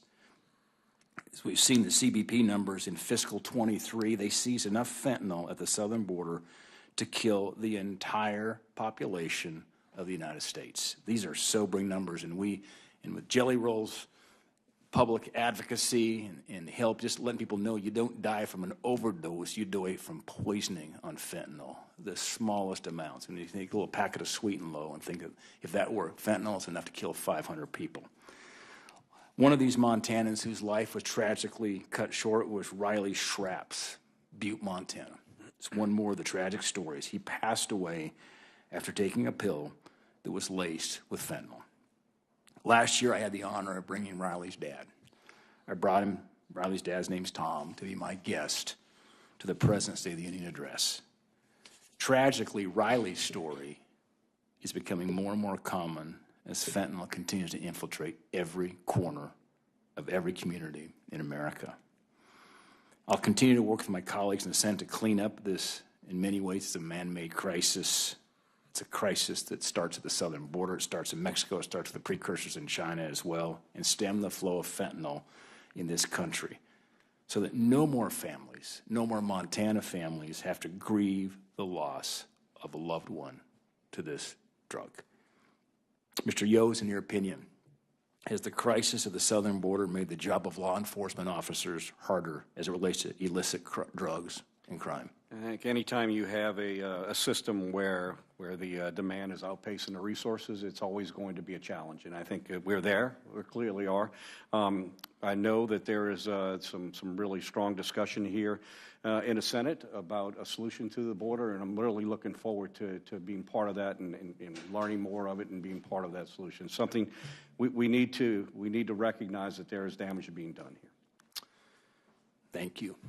Mr. Urban, have Mexican drug cartels taken advantage of the crisis of the southern border to elicit and traffic these illicit drugs in the United States? Sure, the Mexican cartels are exploiting our border right now. They're trafficking drugs across the border every day, as we talked about. I think, in a general sense, we need to turn the border into an asset, into a choke point as it pertains to the transportation of fentanyl. And it takes, like I said it before, a network to defeat a network. So we need to understand how it's getting across, how they're bringing it across, and be able to effectively increase interdiction at the border. Do you think the administration is doing enough with its current sanctions authority to target the Chinese entities that profit off the sale of fentanyl precursors? So as I mentioned before, in terms of sanctions, I think sanctions offers a real opportunity in terms of offensive strategies against the chemical precursors and the Chinese entities we need to target. You need to move from 6 to 9 months in an indictment to sanction someone to more like 4 to 6 weeks, and you need to dramatically increase in scale in terms of the numbers of sanctions that you put out. Jelly Roll, in terms of cartels operating around the United States, what are your thoughts there and what role they're playing right now to get the fentanyl distributed? You know, it's funny. I've had a complete change in life. I used to side with the criminals, but these days I side with the law, and I believe that it's imperative that we do something about it. The story of the cartel sending drugs to America is a tale as old as time. It's just not as deadly as it is right now, because to your point, people aren't overdosing because they're doing too much. People are overdosing because they're doing a little. Thank you. Thanks, Mr. Chairman.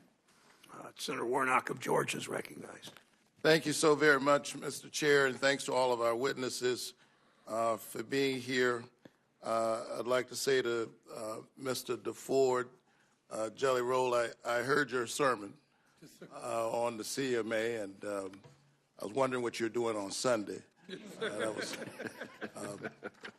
You know well from your experience that the war on drugs began in 1971, ushering in federal and state policies that resulted in an explosion of drug-related arrests.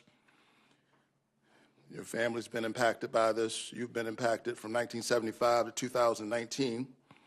The United States prison population ballooned from under 250,000 people to more than 1.4 million.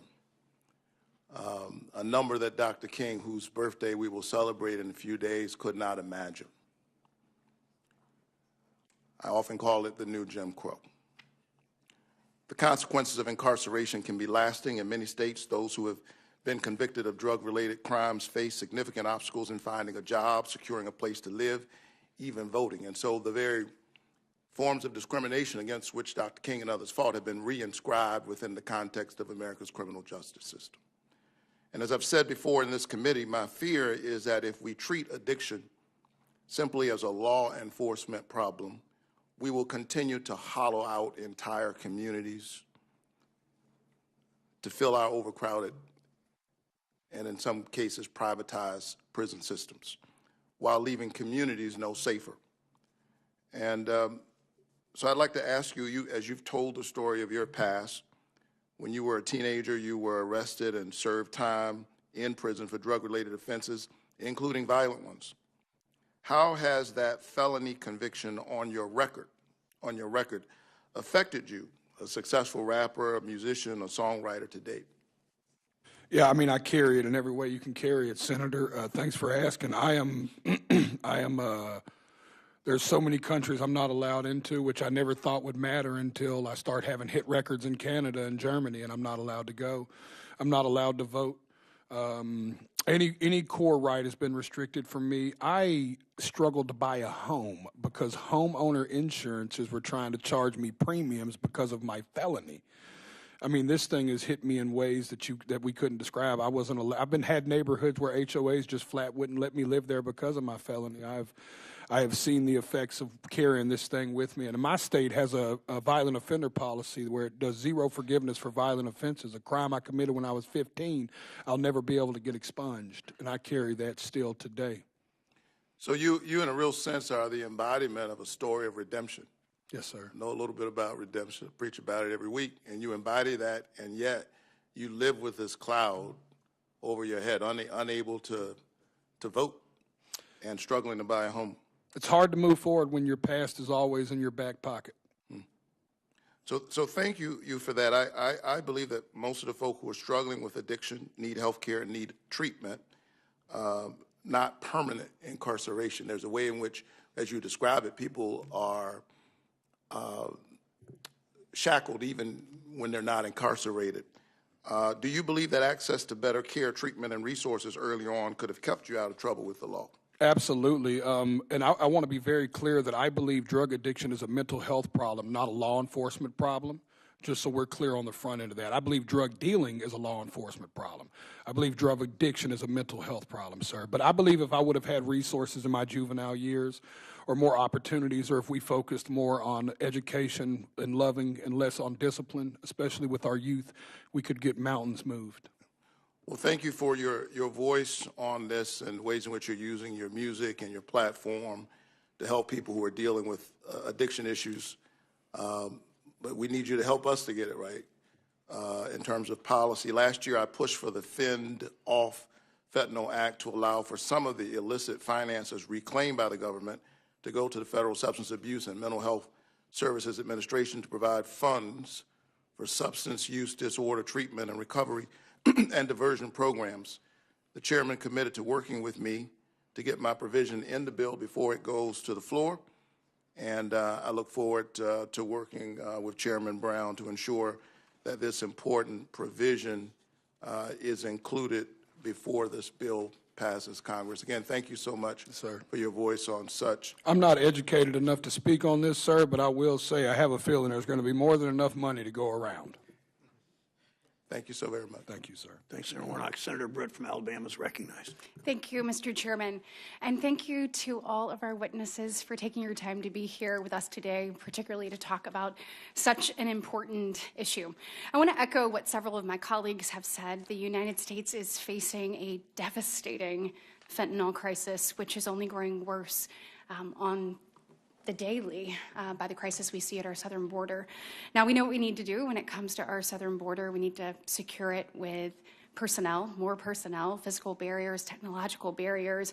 We got to fix the broken asylum process. We have got to stop the abuse of parole, bolster interior enforcement, execute final orders of removal and catch and release, put back in, remain in Mexico. We owe it to the citizens of our great nation to secure it and to help stop the flow of fentanyl. And make no mistake, this is a national security crisis, an economic crisis, and a humanitarian crisis. The cost on humans is actually heartbreaking and gut-wrenching. The massive influx of fentanyl into the United States has left no community untouched. The day after Christmas, law enforcement in the state of Alabama seized enough fentanyl from 2 individuals in North Alabama to kill every single person in our state's largest 2 cities.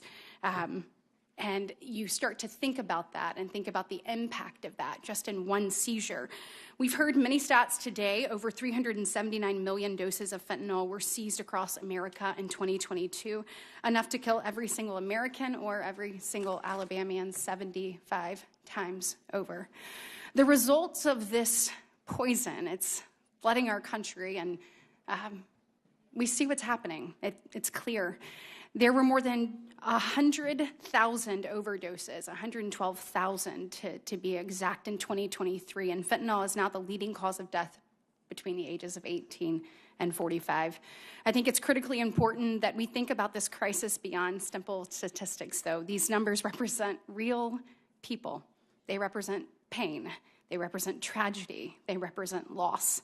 They all have faces and stories that are touching every corner of our society. Mr. DeFord, congratulations on your tremendous success. We appreciate you being here today and you sharing your personal story.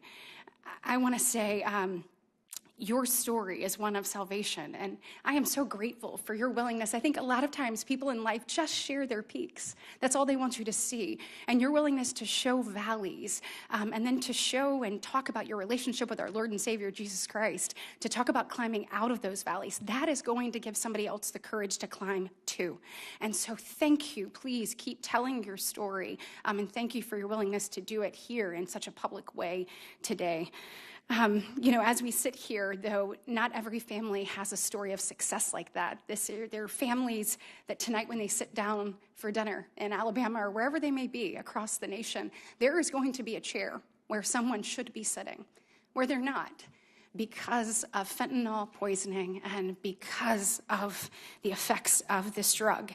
And we saw this last year when a 2-year-old, a beautiful little 2-year-old, was found dead in Alabama with fentanyl in her system. And as I've traveled our state and our nation, I routinely hear these stories of heartbreak and tragedy that just are gut-wrenching.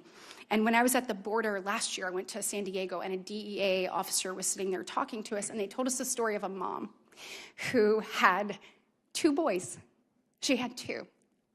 And they broke apart and shared a Percocet, and you'll know this story. And it was laced with fentanyl, and both of those boys died. As a parent, no one should ever go through that. No parent should have to deal with that heartbreak. And so as a mama, I am ready for us to do something now, not tomorrow, today. I think we owe it to the kids across this great nation. And so I just would like to say, I'd like to know from y'all's perspective, where are the gaps? We see technology changing. We see even what China's doing, bringing precursors, getting them to Mexico across our border. We now see them liquefying, fentanyl, all of the things. Where are the gaps? And I am almost out of time, so I'll just ask you, where are the gaps in our technology? What do we need to do more of? We'll just go down the line, and then I'll be out of time. Give the ability for federal law enforcement to wiretap encrypted applications. Thank you. Yeah, we need those extra tools to map the organizations and hold them accountable. And Mr. DeFord, do you have anything to add? I just want to just add to your sentiment that if the 109,000 people that died in America last year are people, they are humans. Every one of those signified a funeral, a eulogy, a mother, a father, sons, children, cousins, uncles, people just like the people in this room. Right. I think it was really important for you to say that, and thank you for that. Thank you. Senator Fetterman of Pennsylvania is recognized. Thank you, Mr. Chairman. Jelly roll. Hi. I don't know if any of my colleagues, Mr. Chairman, do you have any ink? But I do, and I'm familiar with your work, and I'm actually a fan of the genre. An Eric Church guy, I've seen him in concert and everything. So, anyway, there's no reason you would know me and know my record.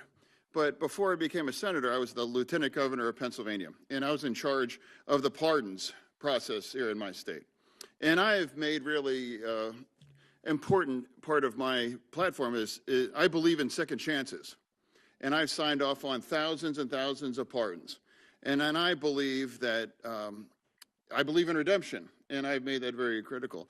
And I know you've been very clear about that redemption as well, too, and it has infused your work. And I'd like to talk about what do you believe that Americans that are living their best life now deserve a second chance, they deserve redemption? Your thoughts on that? Yeah, absolutely. I'll be honest, I would be lying, Senator Fetterman, if I told you that it was just a second chance that I'm here for. God blessed me with a third and a fourth and a fifth. I gave God every reason not to give me another chance, and he did. And I thank God he did, because when he gave me a megaphone, I've made it a point to scream in it as often as possible with not only his praises, but with righting my wrongs. And that's a part of the reason I'm sitting here today. But you are actually one of the few politicians I was familiar with, because you dress like me. Which I think's awesome. I never give advice on fashion. Yeah. No, but no, and I think your message about a second chance really reaches a lot of people that may not be open to that as part of that, and my opponent and the other side really weaponized my standing for a second chance and believing in redemption. And now I've been made I'm easy on crime, and I'm just like, lawless and every kinds of things. And that's just, of course, not the truth. And I believe two things can be true at the same time, that we must be very smart on crime, and we must have a secure border, and we need to do everything we can to eradicate the scourge of fentanyl. But I also believe that we must have a path for redemption and to be allowed to be made whole again, too, after they've paid their due. And again, you're a tribute to that as well, too.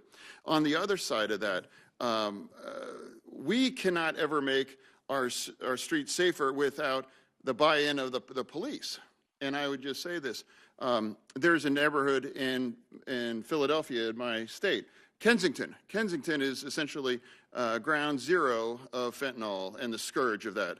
And you will often see that on Fox, and some accuse that of being trank porn and things like that, and I don't agree with that. I've been around Kensington. I've been in it. I've walked around it. It's real, and it's there.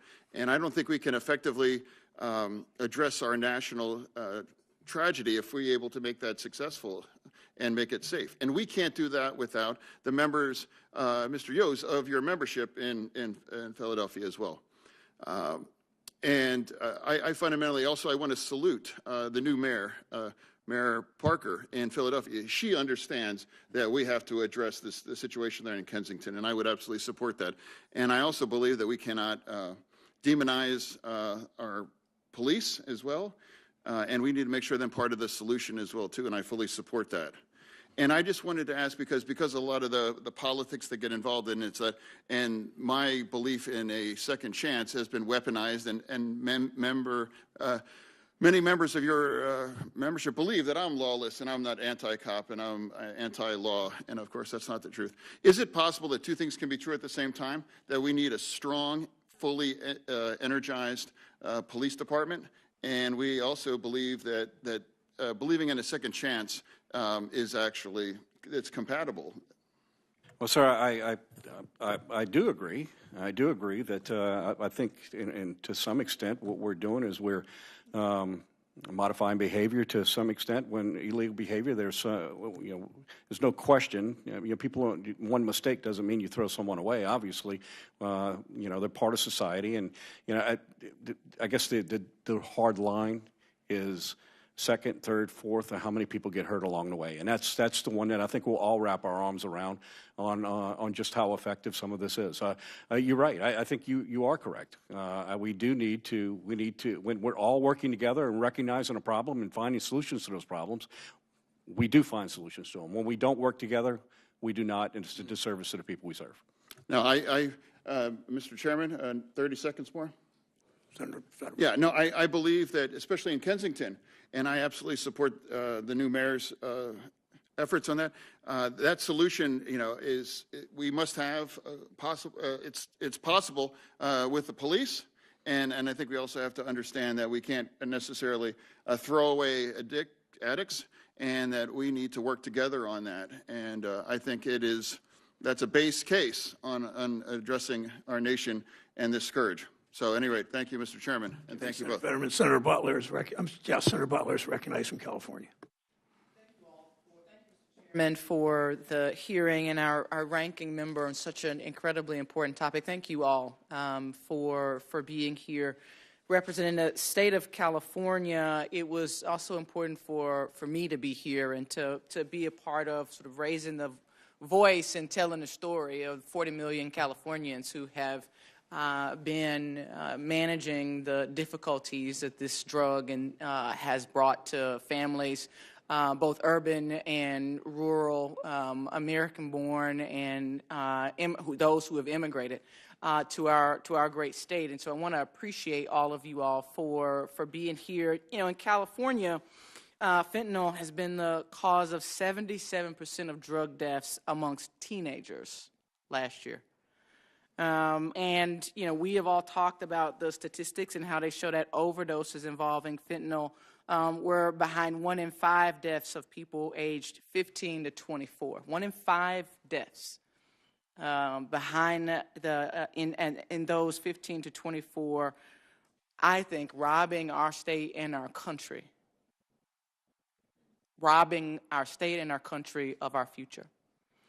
Mr. Jelly Roll, and I join all of my colleagues in just having celebrating your leadership, your voice, your willingness to offer your time, your talent, and your treasure to our country. I also, interestingly, join my colleagues in having listened to your music. And am grateful for the message of redemption as a California girl born in the state of Mississippi. There is nothing better than bringing together all of the genres of music that you bring and telling the story of not just your own journey in life, but your story of redemption and inviting your listeners into a relationship with God. And so I just so appreciate, I also am a parent. And when I listen to the stories of Trinity, or the 2-year-old that has been mentioned by Senator Britt from Alabama, it is hard for me not to think of my own 9-year-old daughter and America's daughters and sons who are going to be faced with this challenge, as has been noted in California. What California did was to, I think, try to speak to some of the issue of education and intervention that you mentioned before. Governor Newsom enacted legislation known in California as Melanie's Law. It came after a deadly fentanyl overdose at Bernstein High School in Hollywood involving a 15-year-old named Melanie Ramos. The law mandates that every public school in California provide training to school employees on opioid prevention and life-saving response under a formal plan known as the Comprehensive School Safety Plan. As a parent, I wanted to just ask, and Senator Daines talked a bit about the whole problem, and I appreciate you recognizing that and calling into the space that we are whole people, and this is a whole problem. I'd love to hear you expound a bit more based on your experience as an addict, as a dealer, and as someone willing to share your story, and as a parent. What more can we be doing, like Melanie's Law, but what more can we be doing to face the whole problem? Thank you so much. That's an incredible question. I would start with a personal story that's probably more personal than my wife wants me to share, but we have a 15, almost a 16-year-old daughter, and like every 16-year-old, she has recently experimented with marijuana. Nothing to do with this committee, but for the intensive purposes of the story, I'm very pro-marijuana. But it petrified me because she was smoking cartridge pens, and I had heard a story of a cartridge pen having fentanyl in it. And I felt a fear as a father that I've never felt before in that moment.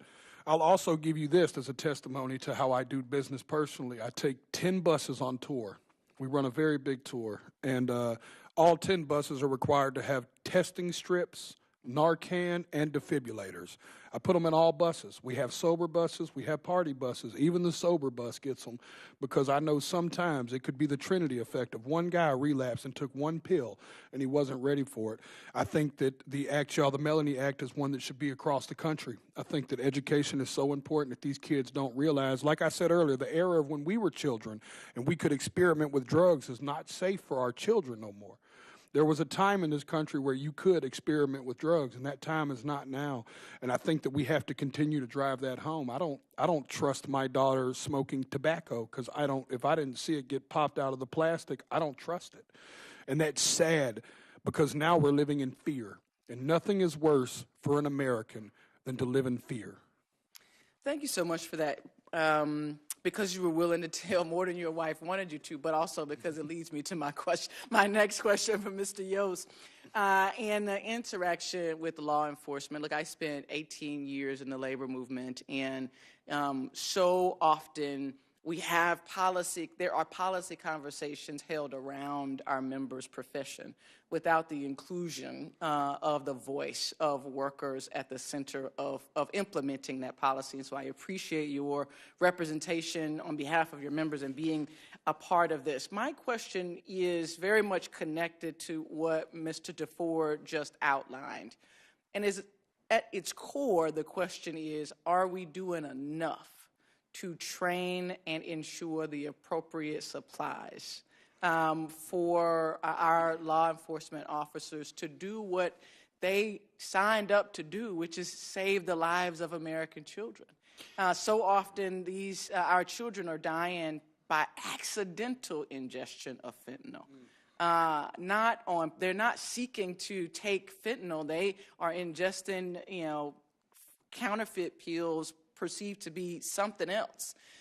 Do our officers have what they need? Are we speaking to, is there legislation that you would suggest to ensure, if we're not, or if that we should be doing more? Do our officers need those overdose kits that Mr. DeFord just spoke to? So to answer your first question, are we doing enough? I think there's 110,000 people for last year, I'm not counting about this year, that say that we're not.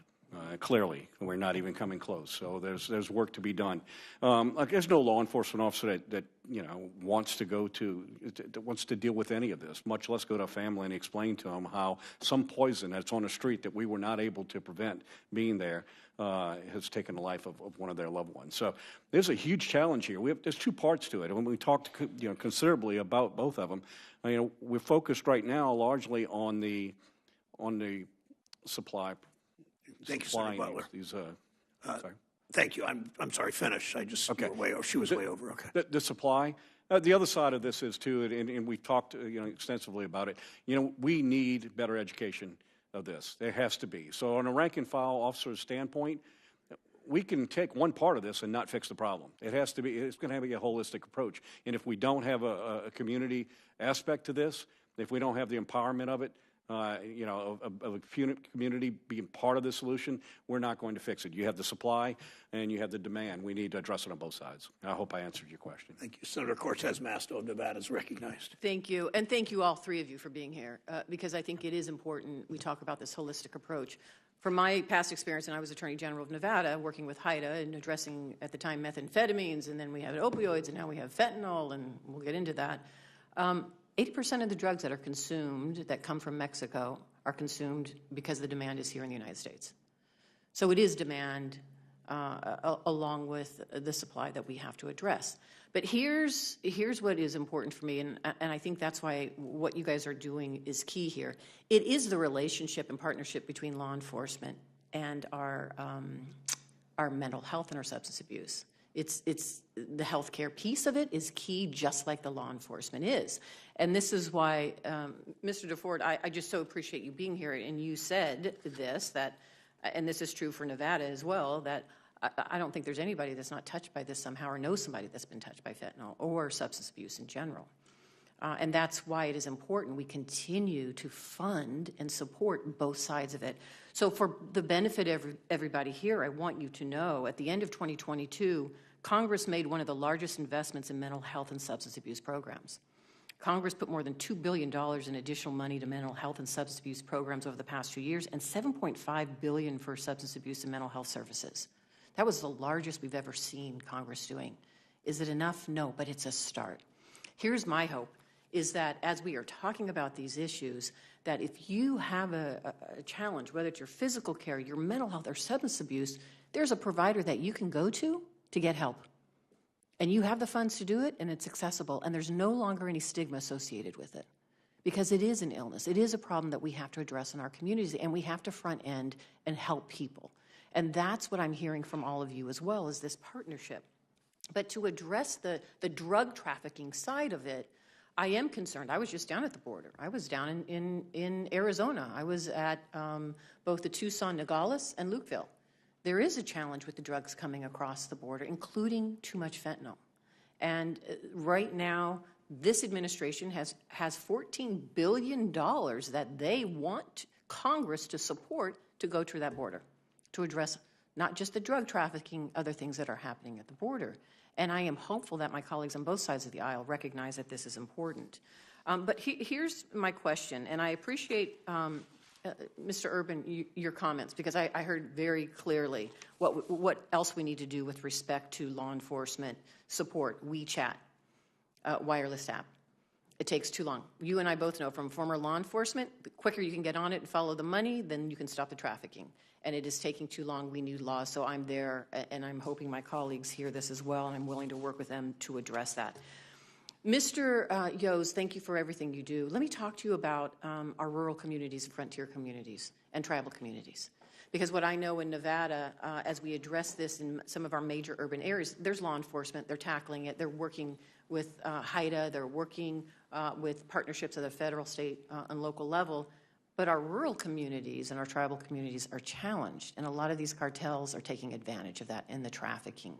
So what else should we be doing? I have a piece of legislation that's called the Invest to Protect Act to give our smaller law enforcement communities the tools that they need for training, for hiring, for working. But people don't realize you can't send undercover into a small community. Everybody knows one another. They're going to know who the undercover is or how they're. So can you talk a little bit about that, the needs to address this in some of our rural communities as well? Well, I think we have this belief that a rural community has less problems, but in reality, that rural community is actually a global community as part of a social network, a social media network, platforms, and that's where a lot of these drugs are being acquired for. So regardless of whether you think you're in a big city or a small town, you still have the same accessibility and still affecting people the same. And I think there's a certain responsibility I think the social media platforms have with this as well. They are providing a vehicle to be able to bring this to communities. What local communities need is they need to recognize that there's no one immune to it.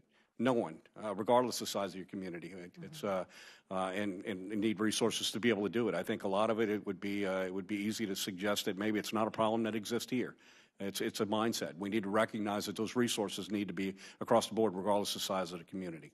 Thank you. And Mr. Urban, can you talk a little bit about the Mexican cartels? Are they taking advantage of the lack of law enforcement and the geographic challenges in some of the states when it comes to peddling and trafficking in frontier communities or rural communities as well?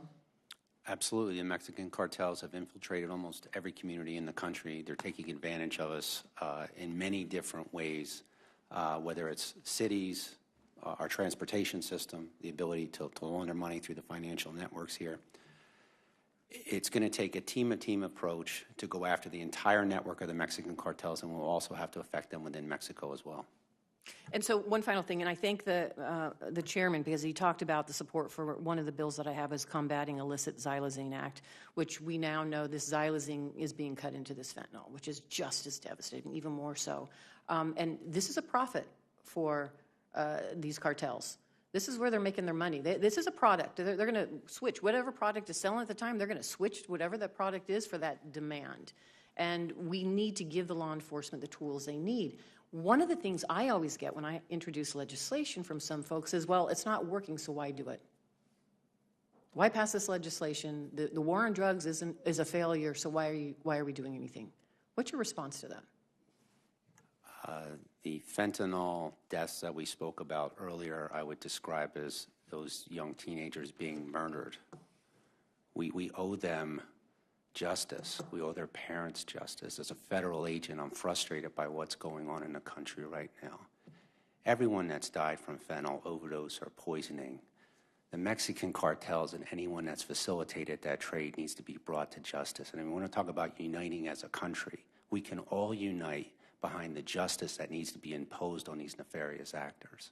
Thank you. Thank you. Senator Cortez Masto, thank you.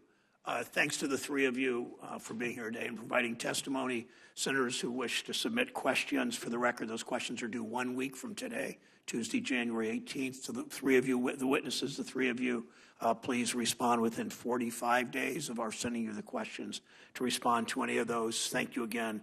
The hearing is adjourned.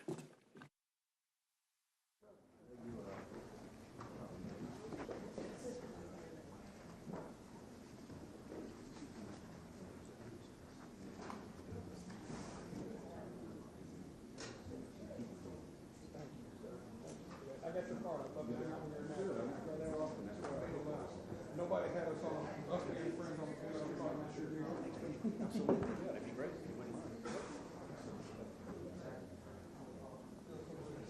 Thank you, sir. I appreciate you.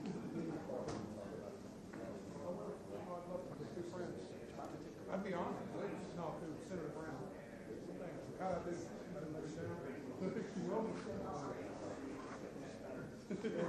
I was just trying to stay out of his way. Yeah. Right here.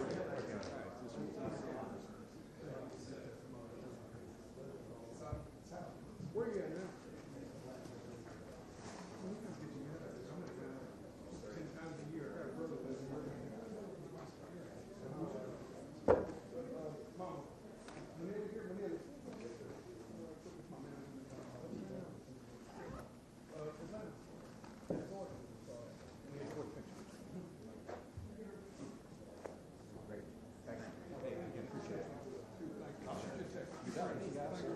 Let's do that.